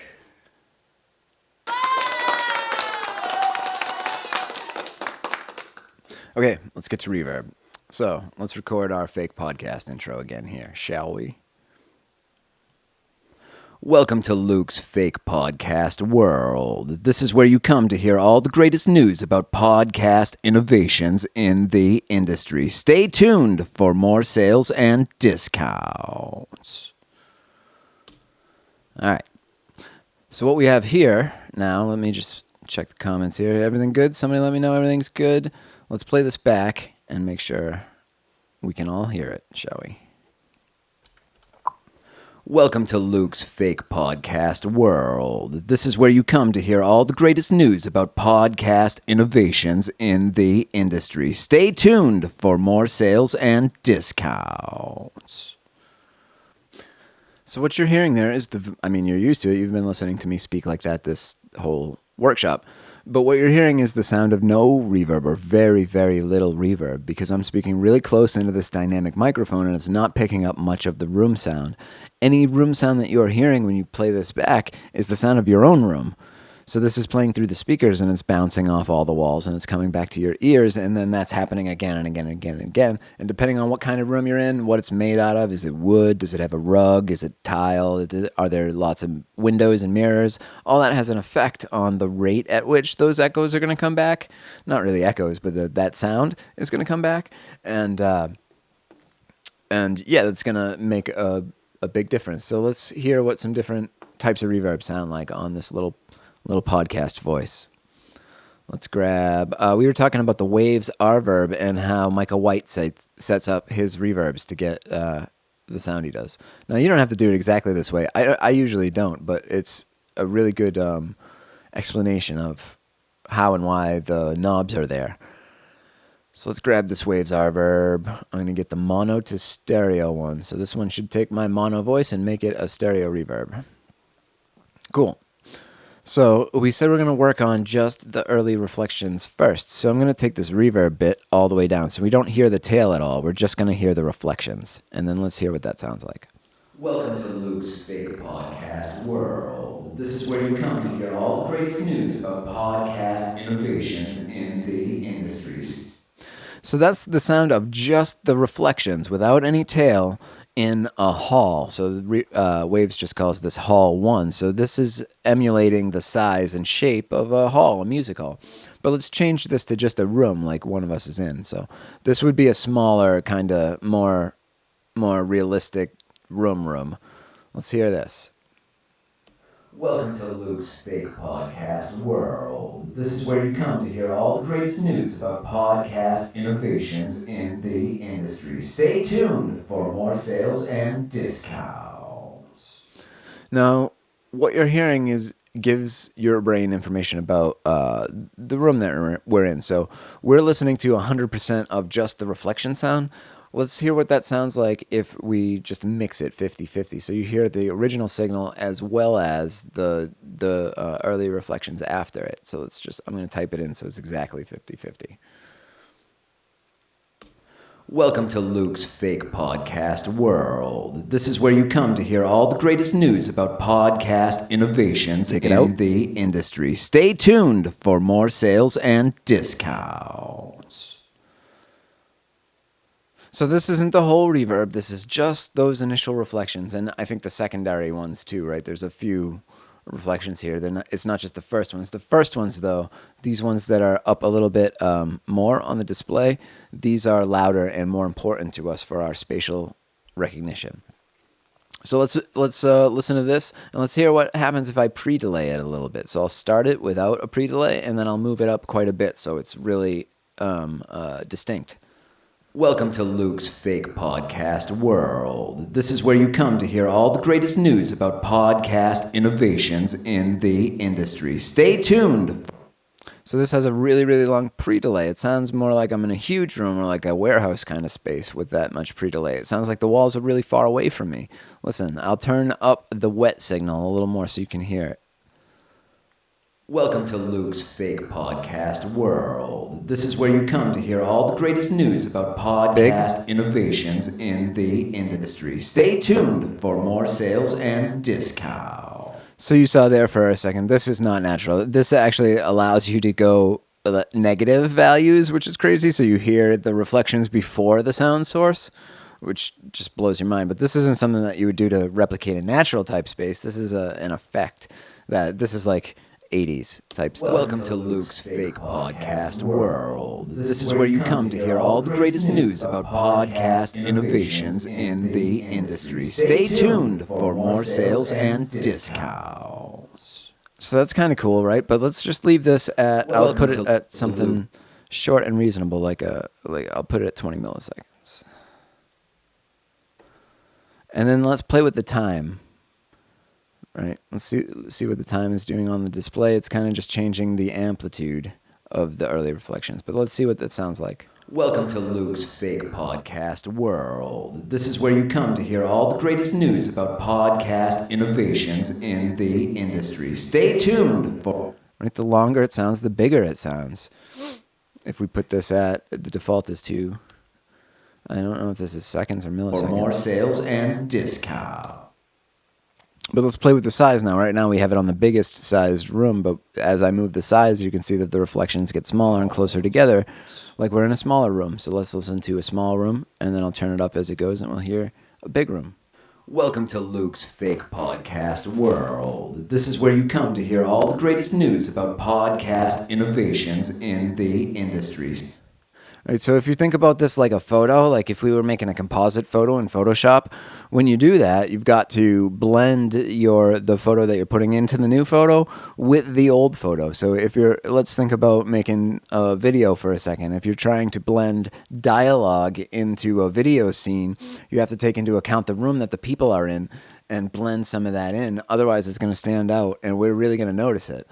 Audio is super important to anything, to video, right? If you think about firing up a YouTube video about how to fix your washing machine, and if the first one that you find is just some dude in a room with his MacBook omnidirectional cheap condenser microphone recording him from 6 feet away, you're just going to click to the next video, right? Even if the video is trash, as long as the audio sounds good, you'll stay there and see what the person at least has to say.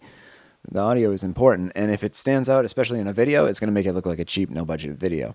So think about reverb when you're trying to apply a size, and that's kind of like blending the new source in with the existing source. Let's play with some more of these controls. Let's add the good part. Let's add the good stuff. So Michael White will take this, and he'll set the size of the space that he wants. So he thinks that out. He actually writes it down before he starts mixing the song. So he knows all the tracks he's going to have. There's going to be, 2 main vocals, and then there's going to be 6 background vocals and trumpets and horns and 27 drums, and he knows all of that.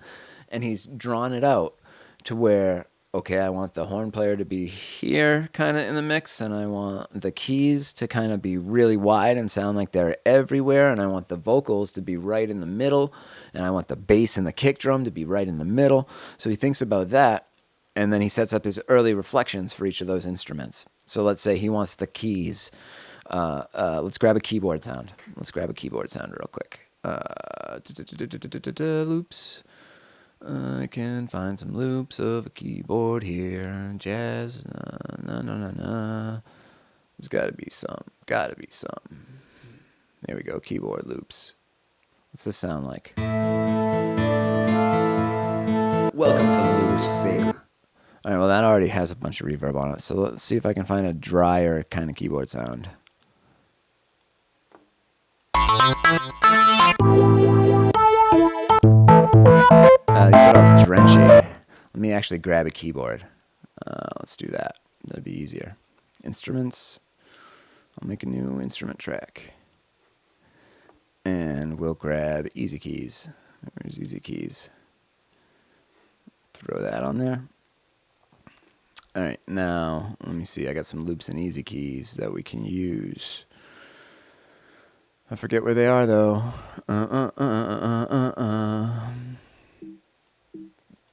There we go.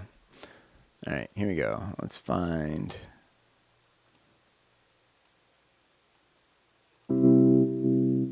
Let's find something clean if we can.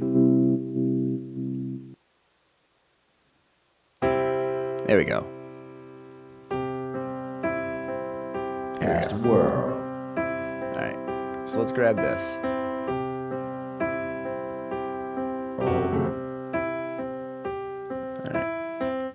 Stop. Stop it. Make it end. Where is it? Where is it? Die, easy keys, die. You must cease. Alright. Whoo. Hooey. Alright, here we go. So now we have that little loop, which you're intimately familiar with, thanks to that. Let's delete my voice here. And let's just listen to reverb on this. Let's get rid of that one, and we'll add reverb to our new keys track. And we'll use that same waves reverb.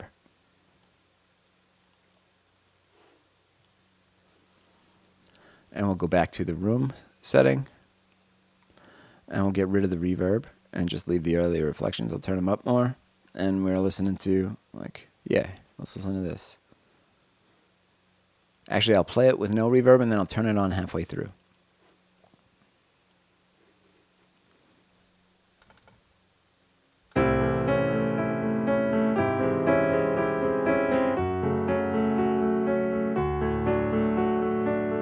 I said that backwards. This is no reverb. Reverb.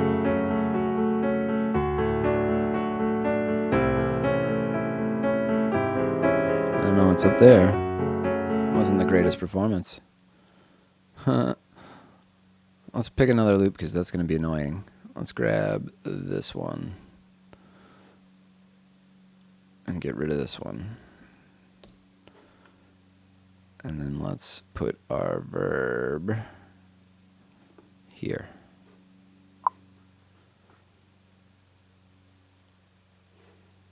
Here we go. What is going on with this redness? This looks terrible. Something maddening is going on with my computer. Alright. I'm just going to remove these, because this is madness, and then we'll go back to instruments, and I'll grab that. What is happening? We'll go back to easy keys. We'll drag that over here. We'll come back to our MIDI stuff. Browser. Bam. Then we'll go to here. Oh, that's why. Let me delete that. We'll grab our loop. Not that one. Oh yeah, we needed to change this to a grand piano. I want something a little busier. Let's try this. Chorus.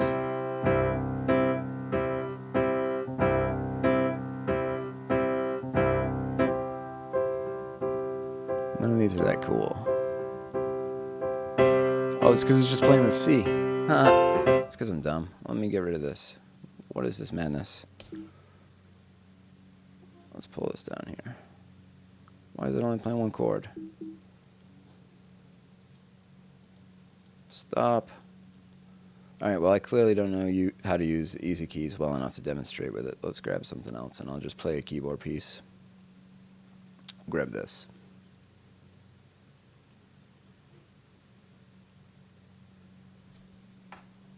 And then let's load a sound into it, and I'll just play the keyboard, because I actually have one. So, I want like a piano. Full. Alright, here we go. Let's just record that.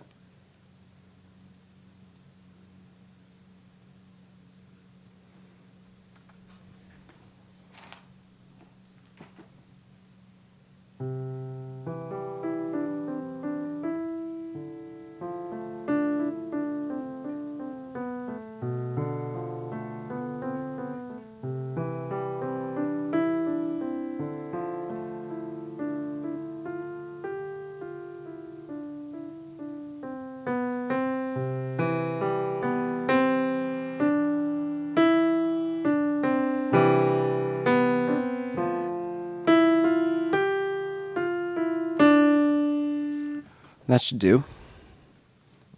Let's see what that sounded like. Let's delete this one, whatever that was.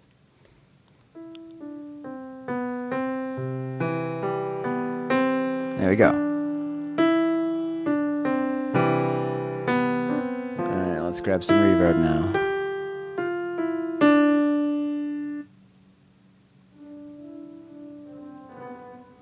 Let's shorten this loop so it loops in the right place. Get rid of the, we were going to make this 50-50. Get rid of the reverb so we just hear the reflections. I'm going to change this to a room. So now we're in a big room and we're only hearing the reflections. Let me turn the reflections up.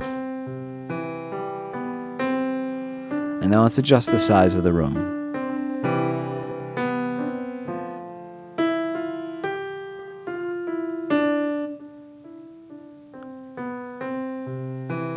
I'm getting progressively slower. Smaller. And now this sounds like a tiny little room, like a bedroom. And now this sounds like, it doesn't sound like much of a space, really. Let's turn the reflections down and see what it sounds like without this sound.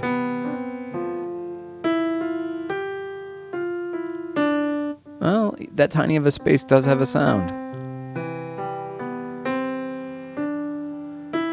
Okay, now let's set this back. Let's set this back to its default settings, and let's just listen to what the different, I'll call them programs, like a room verb versus a hall verb versus one of those chambers. Let's listen to what a similar size one of those sounds like. Okay, so full reset. Boom. Let's listen to just the hall at 50% regular, 50% original signal, 50% reverb signal. Start at the beginning.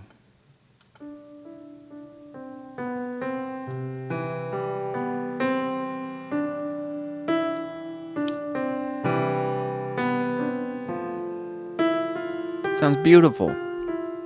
Now some of the controls, now that, well, we're listening to it with the reverb mixed in. Let's turn it with the reverb mixed down so we're only hearing the reflections, and then let's pull the reverb in a little bit. We don't have to have it all the way up like that. So I'm going to turn up my actual speakers here so I can hear it a little better. And let's go. Let's do it.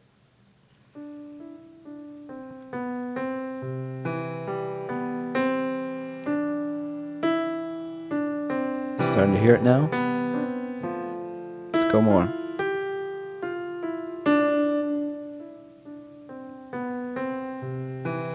So now we hear the continuance of the sound after the reflections.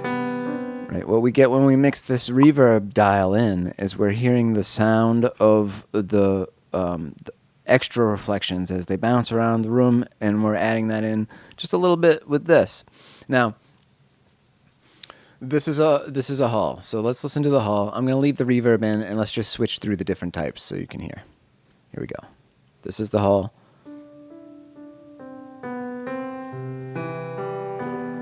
This is just a different hall.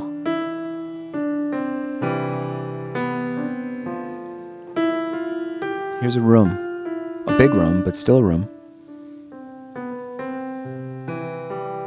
Now a chamber, like we saw in Abbey Road.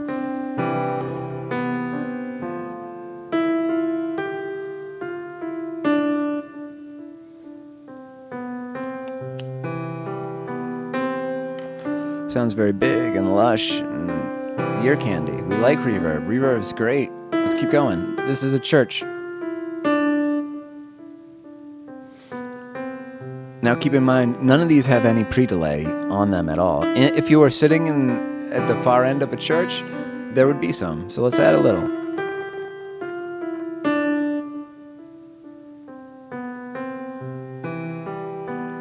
It's a big church.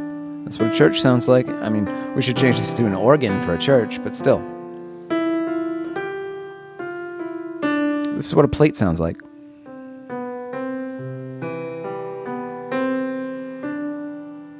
I'm going to turn the plate up so you hear more of it, because it's not as distinct as the others.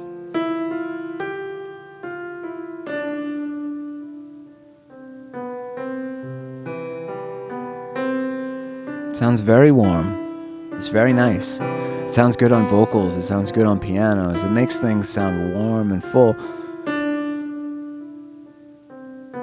Now, note there's more than one because there's different materials of plates. Here's a different plate with different characteristics.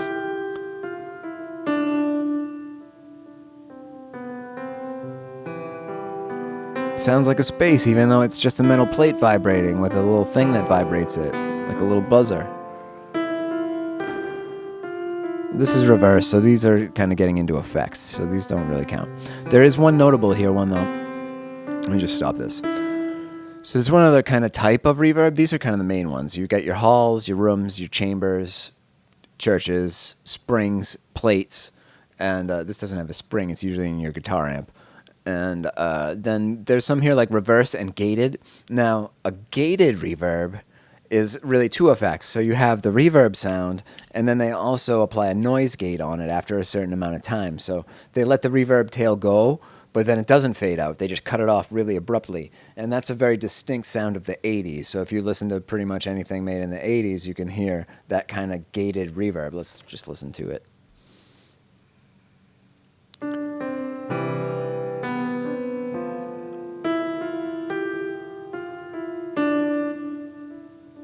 Notice how abruptly it stops after my harder notes there. The tail cuts.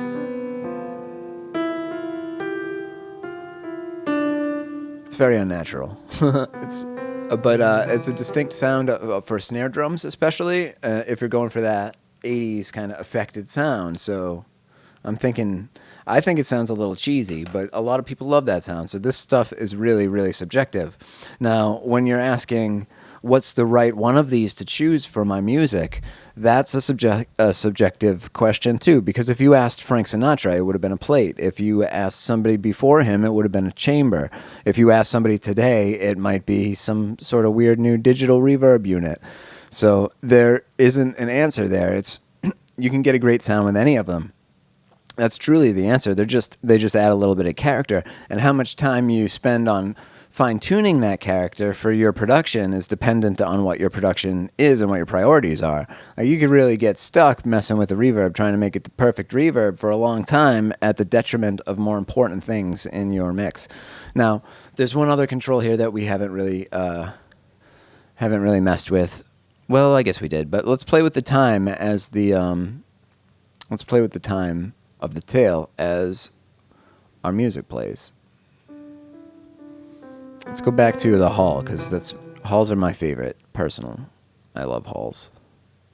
I like the first one.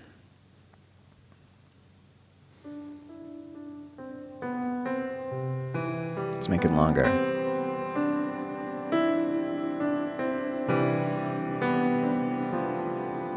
I'm going to stop the music. Listen to how long it plays. Sound reflecting. It's a huge sound if we give it a long time. Let's make that really short.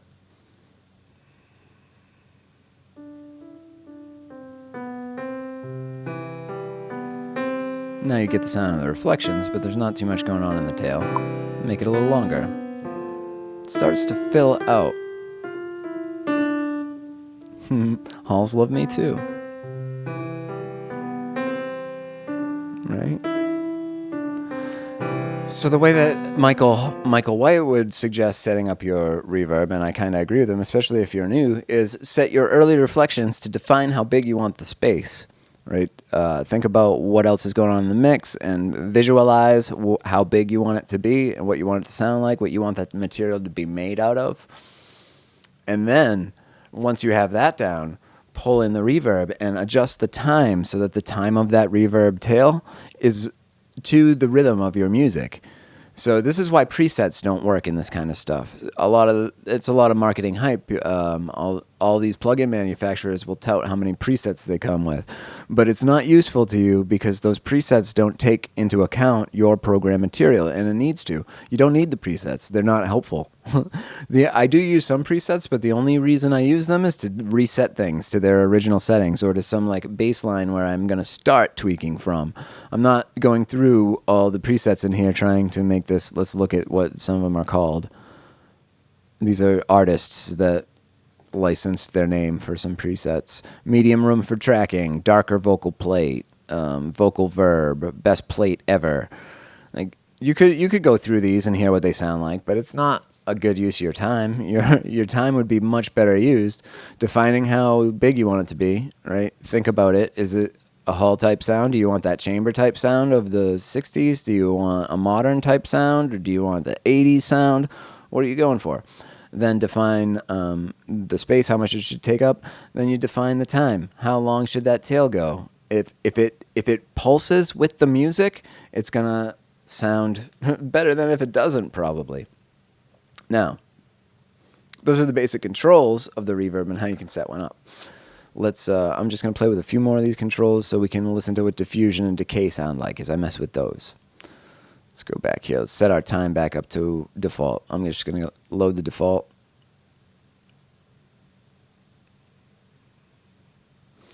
I'm going to put this back to 50%.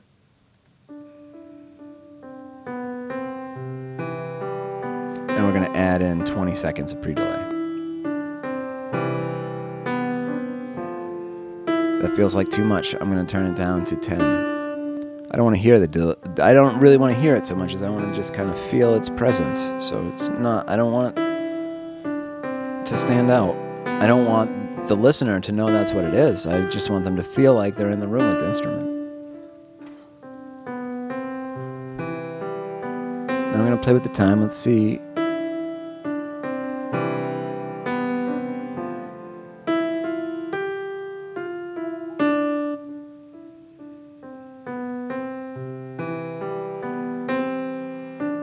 Maybe a little more.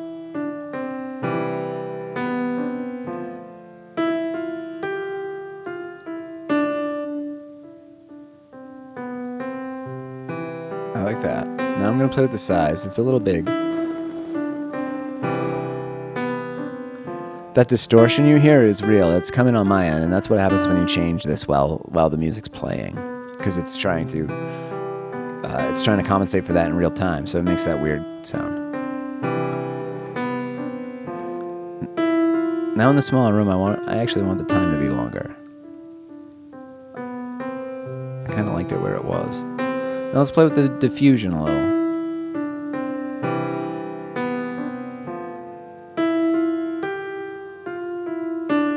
Hear what it's doing? All the way up.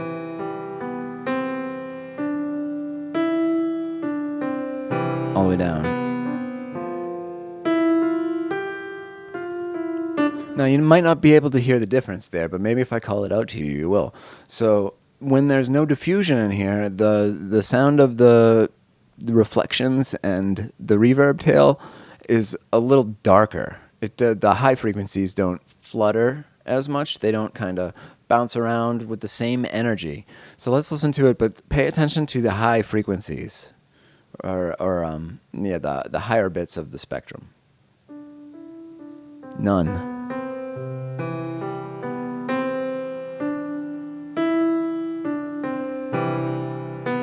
Full.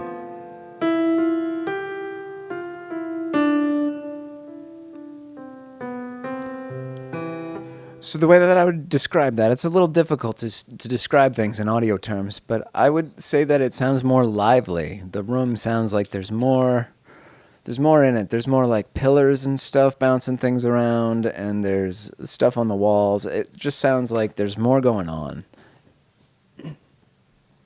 And now let's play with the decay. So let's leave the diffusion. Let's give it 20. Let's give it some. It's all to taste. There's no wrong answer. Turn it down more. The time. All right, now the decay I'm playing with. Right now we have it at linear.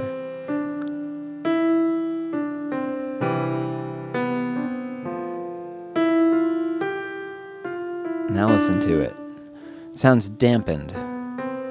Now it's linear. Listen to the sound between the notes. The sound between the notes is the reverb.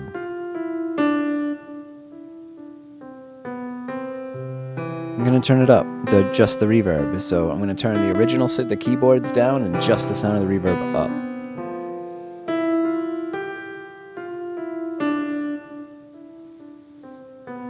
And now I'm going to turn the reverb off.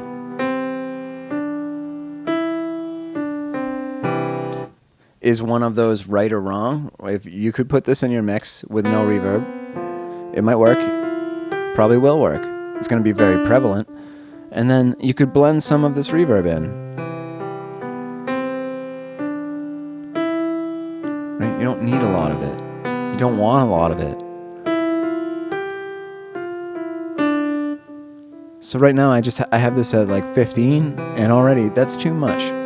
So the trick for setting reverb when you're dialing in how much reverb that you want to have on a source signal is that you turn it up loud so that you can hear what it's doing, and then you back it off until you can't really hear it anymore. An alternate way to do it would be to turn it all the way down and then turn it up until you can just start to hear it, and then turn it back down. So let's try that. I'm going to turn it off, and then I'm going to turn it up until I can hear it. I'm going to go a little bit beyond where I can hear it just to exaggerate it, but not far.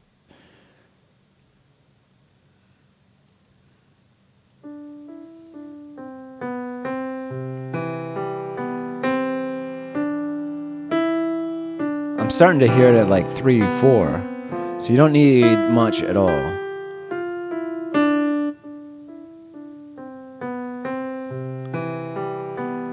So if I'm using this slider to control the reverb, this wet dry slider here, I only want a really tiny bit of the reverb. This is the biggest thing. This is the biggest mistake that people make when they're starting to record music, is they drown things in reverb. And a lot of times they use different reverbs. So you can use different reverbs in a mix. Like you could have a room verb on your snare drum, and you could have a hall verb on your baklava or whatever it is that you play. Somebody could have a chamber for the spoons, right? It doesn't really matter. But when you mix those all together, it sounds unnatural without some kind of glue to hold them together. So a lot of times in mixing and in music, you're only really working with a couple different reverbs. And we're going to go through the whole mixing process as this whole workshop thing progresses, and you'll see more of that. But right now, before we go any further with reverb and delay, I want to show you 2 different ways to set these up in your mixer or in your DAW, because they're used in a couple of different ways. So in music type applications, you probably wouldn't control the reverb in this way with this wet and dry filter. We use something called buses to control reverbs, and one of the main reasons for that is so that we can share the same reverb across multiple tracks. So with this, I would have to drag one of these instances of the reverb plugin to every track I want to use it on, which fine, computers today can kind of handle that depending on what you've got for your computer, but it's very wasteful as far as computing resources go, since there's already one set of code, doing all the algorithms and doing all the math. As you pull these onto more tracks and more tracks, now you have another instance of that happening on your computer, and it slows things down when you start to have 100 tracks and stuff. You don't want to manage that. It also makes it difficult to make changes when you've got the control for it tucked into the interface for this plugin, because imagine I've got 100 tracks and I'm swinging through all these tracks, and I pull one up, and then I got to dig into it, and I got to open up its track thing and then mess with its wet dry, and then I got to close it and find my other track and then open that and open up its wet dry. It's just kind of it buried. So what we do with these types of effects generally in mixing is we use what's called a bus. And a bus is just a channel here in our mixer that we can send things to, and then we can return from them an affected signal. So check this out.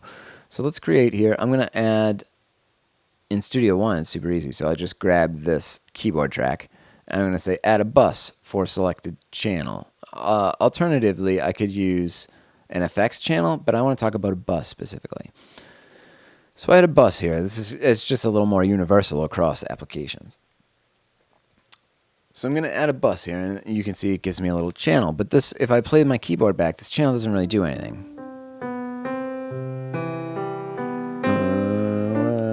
Something's going to it. I didn't mean to send anything to the bus. Hold on. Let's send this back. Here we go.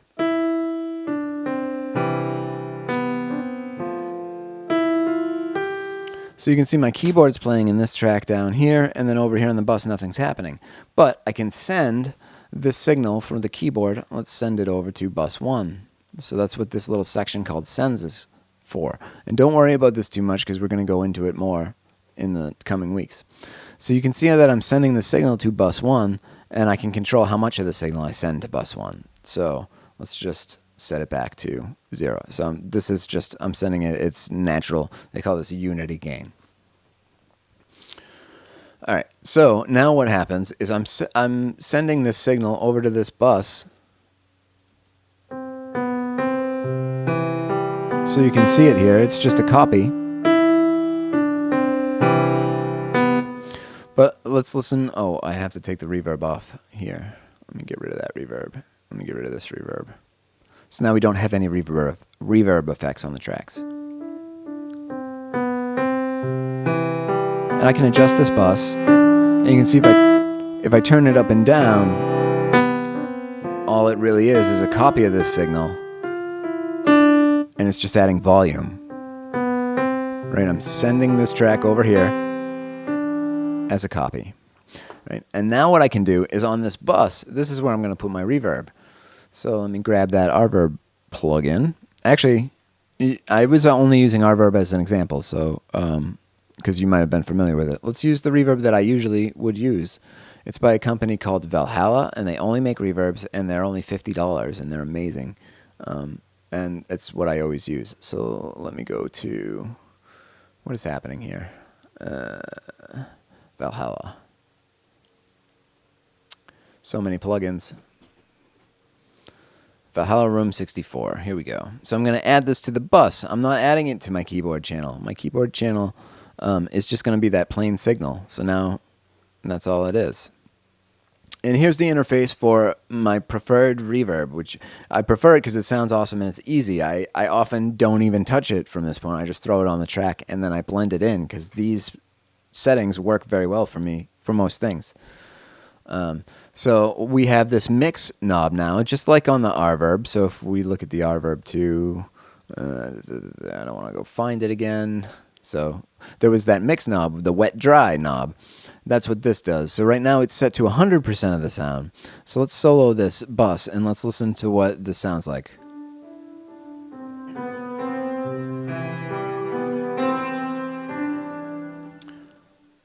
Cool, right? So that's just playing the reverb sound on its own channel. So I can now rename this. This is just the reverb. I'll call it the long reverb. Long reverb. Because it's pretty long. Let's change it. Let's just change it to, I don't have a hall here, so I guess a long room is just a hall. Cool. Actually, you know what? Since this is piano, I'm going to put it in a chamber. Let's put it in a dark chamber so it sounds all moody. Let's see what that sounds like.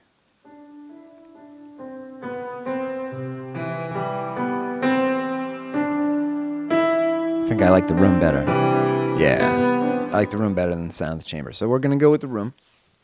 And I have pretty much the same controls. I've got the pre-delay, and it's set about where we had it set to sound natural. And then we have the decay. This is just the time in seconds. Now we have a high cut filter here. This is like an EQ that's built in, so I can cut down on the high fluttery bits if I wanted to. And a lot of times you do want to, because that can get annoying, and it can really compete for space and things like the cymbals and the breathiness of a singer's voice. So we try to cut that out. And then depth, this controls the balance between the early reflections and the reflections after it. So this is a cool control for changing the character. And now we have separate controls here for the early reflections and the late reflections. So you have granular control over them. But I don't usually mess with these. You can also add like a modulation effect, so it kind of goes, the reflections get a little warbly and different. But I find this is kind of just extra stuff for me. You don't need it to fit the reverb into your mix. It's just there if you want to play with it, because that's what this is about. It's about playing with stuff and finding new sounds. So that's what the controls on this one do. And we just listen to it now. I'm going to just turn it off and on again real quick.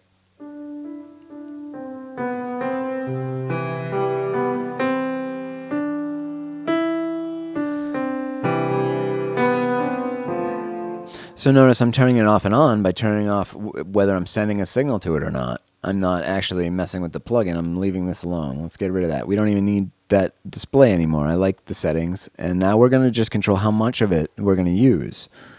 And I can do that in a couple different ways. I can either control how much I send to it, which is kind of cool and can be useful. But oftentimes I don't do that. I leave this at its default. I send to it the whole signal. I'm not turning it up. I'm not turning it down, right? And then I control how much of the reverb we hear in the total mix by just messing with this fader.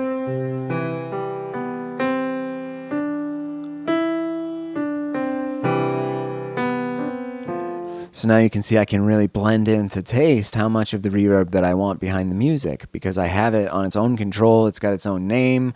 I can turn it on and off at will.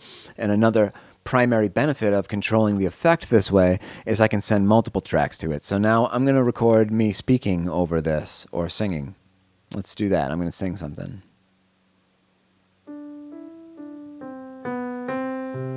I like reverb. It's ear candy. Reverb's tasty. There we go. So now we have our reverb candy is tasty vocal. I'm just going to turn that down. It's super loud. And what's going on, if you look at my mixer stuff, I know that we haven't gone through what all this means yet, but you can see track 1 is going to be the vocal track that I just made. So let's name it vocal. And then track 2 is the keyboards. And then this isn't really a track. You can tell because it looks a little bit different. This is a bus, but I still named it long reverb so I can see what it is. Now you can see I'm sending the keyboard sound to the long reverb. So here we go. I like reverb. It's ear candy. Reverb's tasty. It doesn't sound bad, but it does really stand out a lot. So it stands out because the keyboard's really wet with reverb. It sounds like it was in a big room, and what you have on my voice right now is just the radio sound. So it sounds really clear. It's a creative choice. You can do that, and it can sound very good. But in most popular music today, music doesn't sound that dry. It sounds weird. So we would also, so this is how we deal with it. We can also send this track, my vocal track, we can send this to that same reverb. So now it sounds like they were both in the same room. And I'm just going to set that back to unity gain. So they're both, I'm sending the whole signal all the way to this bus here where it's going through the reverb, and then I can control how much reverb we hear overall. But in that reverb, we're hearing both of these sounds. So they are intermixing in a way that's very musical to us. Right, and we control that sort of vibe by messing with the speed of the reverb, the length of the reverb tail. So let's listen to it with my voice in and out. I'll shorten the loop. So it starts here. I'm going to start it with the verb off. I like reverb. It's ear candy. Reverb's tasty. On. I like reverb. It's ear candy. Reverb's tasty. You hear the difference? So this, I have the reverb turned down a lot. This is still a way more reverb than I would use in a real mix. What I would do is what I suggested, turn it all the way down. Let's listen to the whole mix with no reverb, and then I'm going to turn it up until I hear it. I like reverb. It's ear candy. Reverb's tasty. I can hear it here, but I want more. I want more. I like reverb. It's ear candy. Now I can really hear it. Reverb's. So that's how I would start setting the amount. And now, because I know myself and I've done it so many times, I know just because I do this that's going to be too much reverb. So I will now take that and back it off by quite a bit. So it's at 17 and I'm going to turn it down to like minus 26. And that's probably a good place to be. So it's going to fill in the empty space in the piano performance and in the passages between my vocals. And it should do that in time with the music so that the whole result feels very majestic. is what I'm looking for. In this instance, you're not always going for majestic. Sometimes you're going for tight and close and in your face. Right now, we're going for awesome. I like reverb. It's ear candy. Reverb's tasty. Right, so that's a room verb. Now another benefit of having this on the bus is that we can play with different types of reverbs because I don't have to go through and now adjust the reverb on these tracks. They're already going here. All I have to do is mess with this track and I can change the reverb. So let's go to those Abbey Road plate emulations and see what those sounded like, because those are everybody loves that old vintage sound. So let's see what the Abbey Road reverbs sound like. Now, if you remember back, that's how the plate reverbs were made by suspending a plate on springs, and they would electrify the plate, and that would vibrate, and then they pick up the vibrations with pickups, like guitar pickups, and the sound of the vibrating plate is what we get a reverb from. Now, this is an emulation of that, and I'm going to use a stereo one because our bus is in stereo. And you can see here's the plate. And let's just listen to what this sounds like at its defaults. I like reverb. It's turn it up. Candy. Reverb's tasty. I like reverb. It's ear candy. Reverb's tasty. Now note how I have the plugin configured here. I also know how it sounds, but see this dry wet fader, I have it set all the way to 100.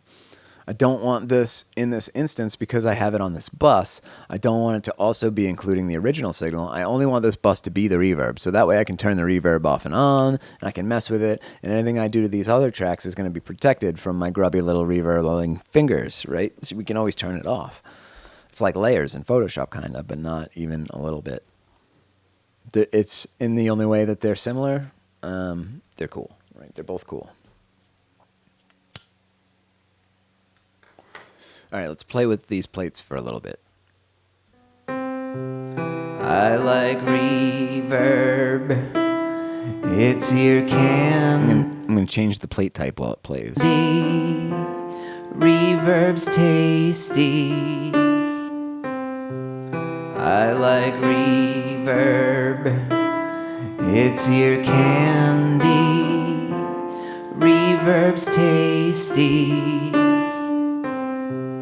I like reverb. Okay, so you can hear that the different plates that they put inside the plate reverb had an effect on the character, but it's not super dramatic, right? It's not going to make or break your mix if you pick the wrong plate. And a lot of time, for a long time while I was learning about audio and stuff, I felt that way, like there was a right and a wrong answer, and you can't use the wrong reverb on the wrong source. But then I started reading and learning more about it and learning that you use the reverb that you have, right? It's just another sound. It's just another paintbrush in the toolbox. And it can sound cool and it can sound stupid. And it doesn't matter if you pick or choose the right or the wrong one. It's how you use any of them, because you can get a great sound with any of these tools. That's the important thing to take away. They all work kind of in the same way. They just achieve the same thing in a different purpose and in a different method. And those methods impart a character on the sound. That character, though, is usually not particularly critical to your overall production. It's just a thing that we like to nerd out on, for the most part, unless you're doing like reproduction type music. If you're really going after the Jimi Hendrix sound, like if you're a cover band and you need to really replicate that sound, maybe you're choosing your gear based on that. But otherwise, it's just tools in a toolbox. Notice here on the plate verb, we also have this little damper control. So let's play with that and see what it does to the sound. Because this sound, with the plate and this much of it, it sounded to me really muddy, and it was starting to get into the way of the message. So we have two controls on here to deal with that. We have the damper, which can stop the echo a little bit, and we have the pre-delay, which can delay the echo a little bit. So let's play with those a little bit. I'm going to start with the damper because it's on the left. I like reverb. It's ear candy. So now we don't have much tail. Tasty. No damper. I like reverb. It's ear candy. Reverb. And as I pull this is like it's an emulation of a lever, but these are in steps. And as I control the damper steps, it would squeeze down on the plates and prevent the vibrations from going for too long. And they would use this in a musical way by trying to mold the reverb tails into the rhythm of the song. But it wasn't all busted out into like, use this one for a quarter note and use this one for an eighth note. They were just doing it by ear. Now we have a drive control here, so you can overdrive the plate and do weird stuff with it. But let's play with the pre-delay a little bit. So let's set our damper to the default, where it was nice in like the middle, like there-ish. And then let's play with the pre-delay. So it starts with no pre-delay.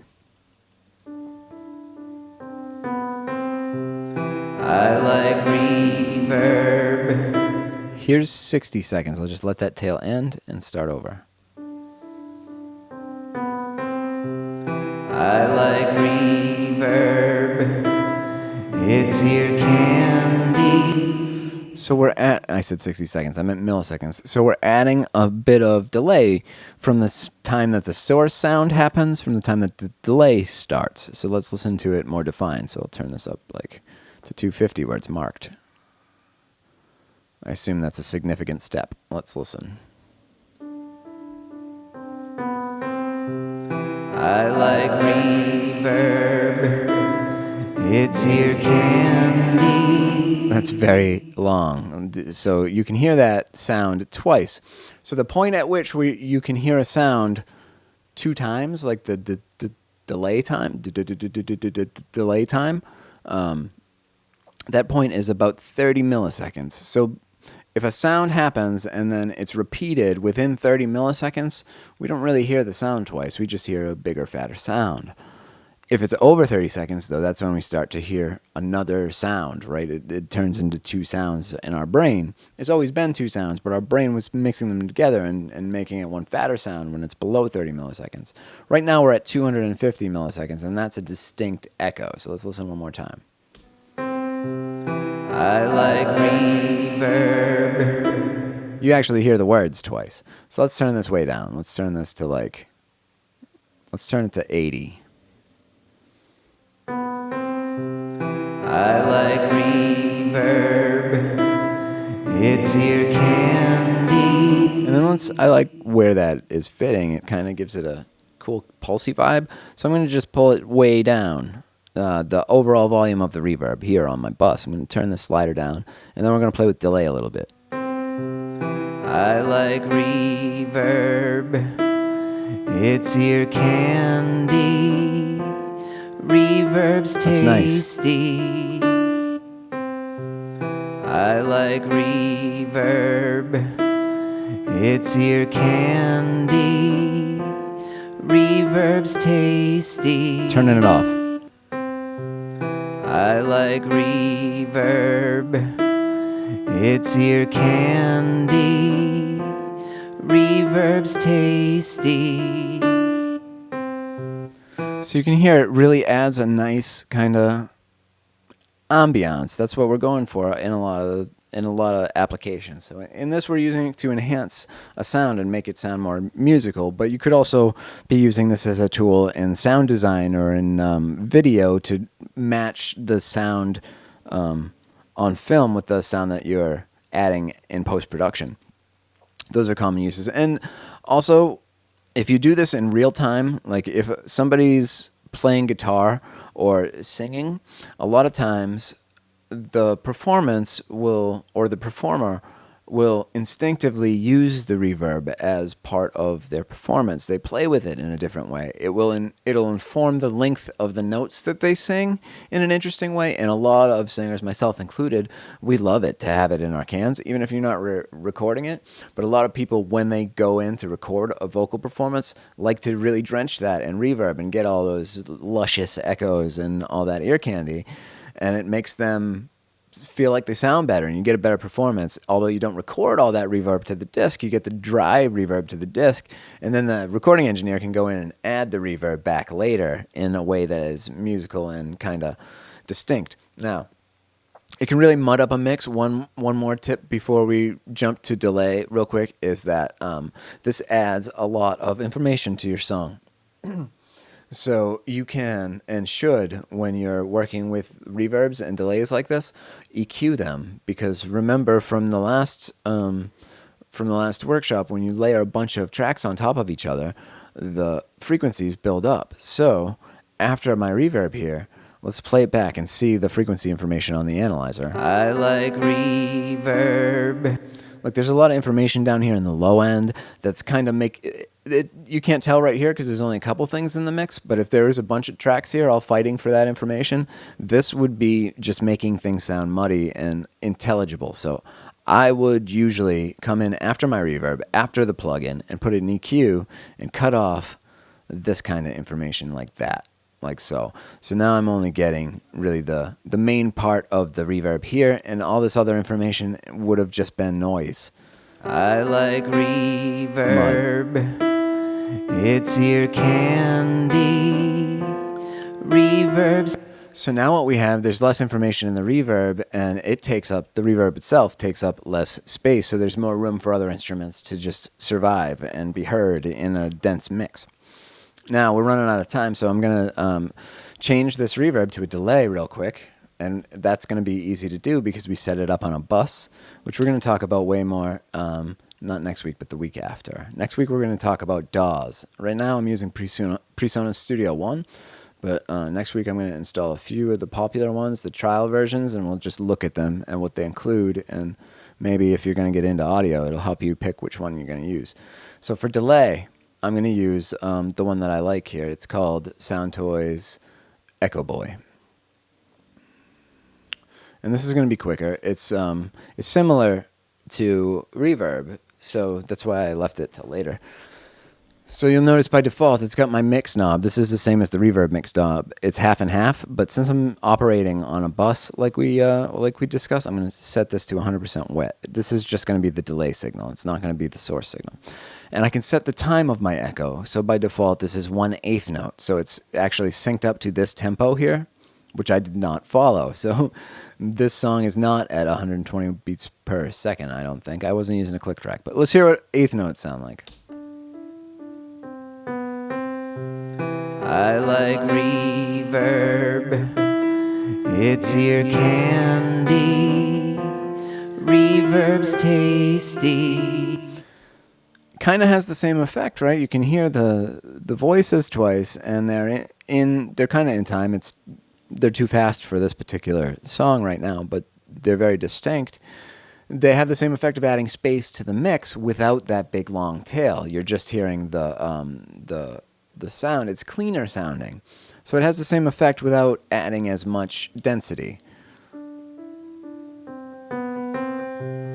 I like reverb. It's ear candy. Okay, so right now we have the feedback set to the minimum. Let's see what the feedback does on a delay unit. I'm just going to turn it up a little bit, and then let's hear. Now, if this was Les Paul or Chet Atkins or one of those guys playing with their playing with their tape machines, the feedback control would be the send and return on their mixing consoles. But for us, we just have this cool little knob. So let's listen to what some feedback sounds like. I like reverb. It's ear candy. Reverb's You can really hear it when I stop the sound. So let's get into. I'm going to stop the sound abruptly and then listen to the delays I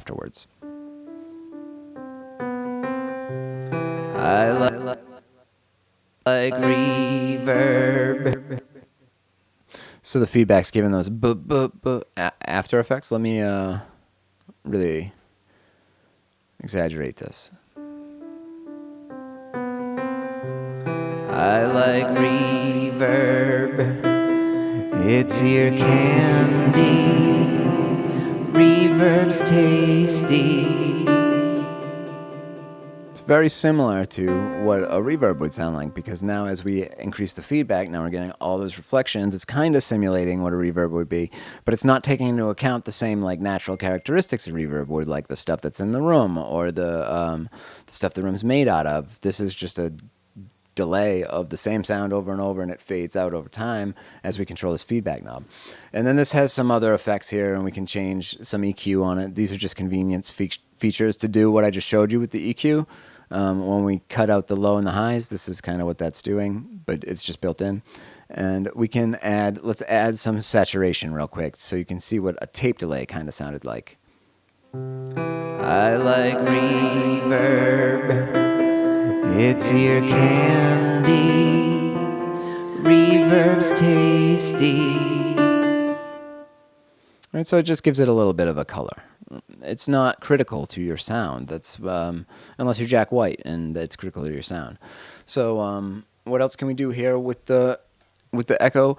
Right now we're hearing a single echo. Let's change it to a dual echo. So now we get two echoes. This is like the edges kind of setup where your signal is split and you have two controls with different times. So right now there's two different echoes happening, and they're happening both at eighth notes. Let's listen to that. I like reverb. It's ear candy. Sounds kind of cool, but let's do something edgy, and we'll set this one to, I don't think I can do dots. I want like a dotted something. Let's see what this sounds like. I like reverb. It's ear candy. So he would go faster. So we're doing an edgy thing. This is probably more like what the Edge would do. Although that he would be doing it on a guitar, this is kind of the same effect that he would do on a voice, a keyboard. I like reverb. It's ear candy. You know what? I'm going to turn off the delay on the keyboard so you can hear it more clearly on my voice. Because you probably wouldn't do a delay like this on a keyboard. I like reverb. It's ear candy. Reverb's tasty. So you have a couple of different options with the tape delay to get a different effect. Now, if we use a really short delay time, it doesn't really sound like a delay. Right now we have it in an eighth note. I'm going to just change this to time so I can control it by milliseconds. And let's make this something that's under 30 milliseconds so that we don't hear two sounds. We only hear one much fatter.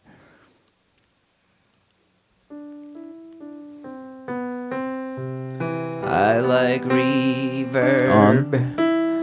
It's ear candy. Reverb. Oh, I gotta get rid of these cuts here because that's making it a bad comparison. Here we go. On. I like reverb. Off. It's ear candy. Reverb's tasty. It's adding some volume. I don't see a volume control here to turn that down, but the point is you don't really hear it. It makes the sound a little bit wider, a little bit fatter. Let's make it even shorter here. Let's do like, come on. Let's go to 20 seconds, 20 milliseconds.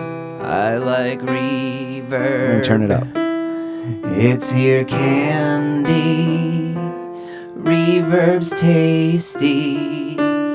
So you can kind of hear what's starting to happen as I make the echoes come back on top of each other really quickly. You can start to hear the phasiness. If you don't understand phase and phase relationships, go back to the first Physics of Sound workshop where we talk about that. And we talked about it first because it's important to effects like this. When we start using delay effects at really fast times like that, then we get the effects that we know and think about as modulation effect, chorus, phasers, flangers. That sort of stuff is using these short times to create phase cancellation effects. So it sounds weird, it sounds phasey, and we're manipulating that. So those effects kind of mess with the time, and it starts to sound washy, and they're manipulating the phase relationship between the two sounds. But let's do a John Lennon type thing, and I'll just go up to like 50. So a slapback kind of delay. I like reverb. It's your candy. Reverb's tasty. I like reverb. It's your candy. Reverb's tasty. All right, so you see that these two effects are not too different, right? One of them is controlling the room and kind of simulating a pretty natural space, and we're using controls to try and tailor that to be musical or to fit with our whatever it is we're doing. And then we have the delay effect, which is kind of a cool effect, and a lot of guitar players use it. It's essential to many guitar players' tones. And we can also use it to add some space to a mix by using these reflections like they're real early reflections in a room. And then on top of that, we can go way far beyond that and make multiple sets of echoes. And we can send one signal through lots of different delays and have different things going on. And then flangers. And then we mix that with compression and we start mixing. And that's a whole art in itself. So this is how reverb and delay works and what they are and how you don't get bogged down in the weeds on the different types of reverbs and the different controls and things that are on the reverbs, because there's really only a couple of main ones you got to worry about, and it's the length, how loud it is, and how far away things are, right? You're controlling distance and the fade away. So we are about at time. Happy 4th of July, everybody. Thank you for those of you that tuned in live. I know you didn't have to celebrate your Independence Day with me talking about old plates and old musty studios, but I appreciate that you did. So enjoy your fireworks tonight, and if you're still around, I hope that you will stop by and watch my friend Laura Sinandella paint today, because after these audio workshops every week, she goes on to paint in a very Bob Rossi type style. She's very talented. She's very good. And I enjoy watching her productions. So if you like this kind of stuff and you want to relax a little bit, maybe you could eat some of these chocolate-covered coffee beans and chocolate-covered weed blueberries. Or you could go watch Laura. Probably similar effect.